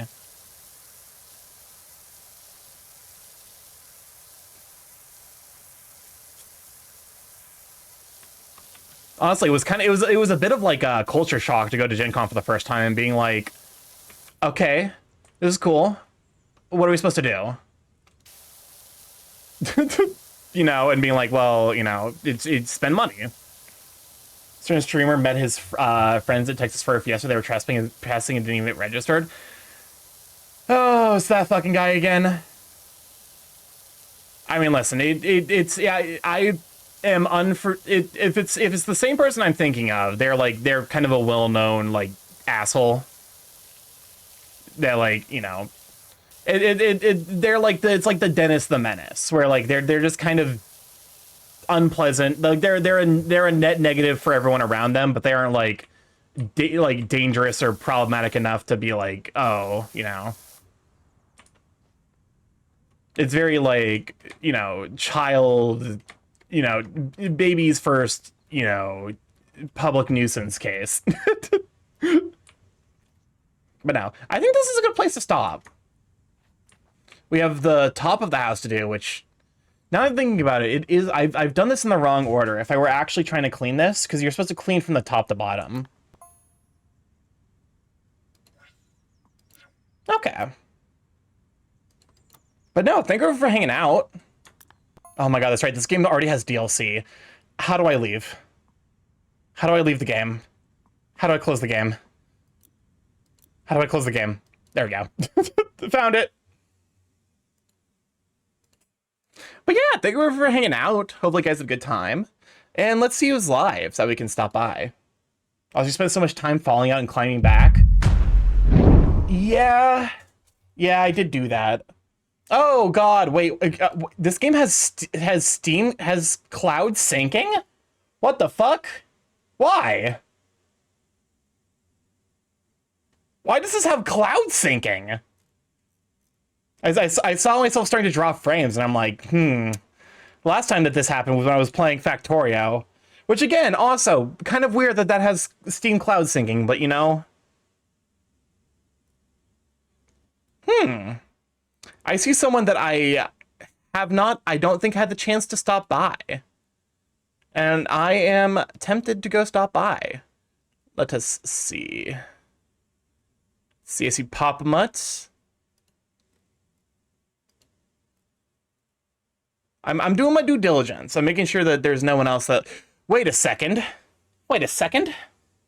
Is that why buffering? Yes, that's why it's buffering, unfortunately. Let's raid Big O Luxray. Big O is a heckin' super duper sweet bean. I don't think I've ever had the chance to raid over them. I must miss you. Welcome on in, Gadget. Glad to be here. Well, you're kind of missing me because just raid over to Big O Luxray. But no, if this is your first time here and you're able to hear me through the buffering, I'm StarkyMorph, Big A Chaos Creating Internet. Free stream every Monday, Tuesday, Thursday, Friday from 7 to 10 p.m. EST. Or, whenever I go live, honestly. If this is your first time here, I'm StarkyMorph. We do a lot of indie games. We do a lot of art. We've flourished art over the last 2 years. So if you'd like to see more of that, feel free to stick around. As we have, lots of progress that we've been made, and hopefully more to be made yet. We got a YouTube link to catch up on the VODs there, so you'll all been up to. The upload, the video of yesterday's stream playing Danganronpa 2 is up there, so feel free to go watch there if you need to get caught up in preparation for next Tuesday. We got the Discord link popping there, say all the sweet beans for the Curse Count the Sweet Beans post. We got a coffee sponsorship. If you'd like to pick up some Dragon Rose coffee with discount code StarkyMorph to get 10% off. Really, really good coffee. Highly recommend it. And we also got a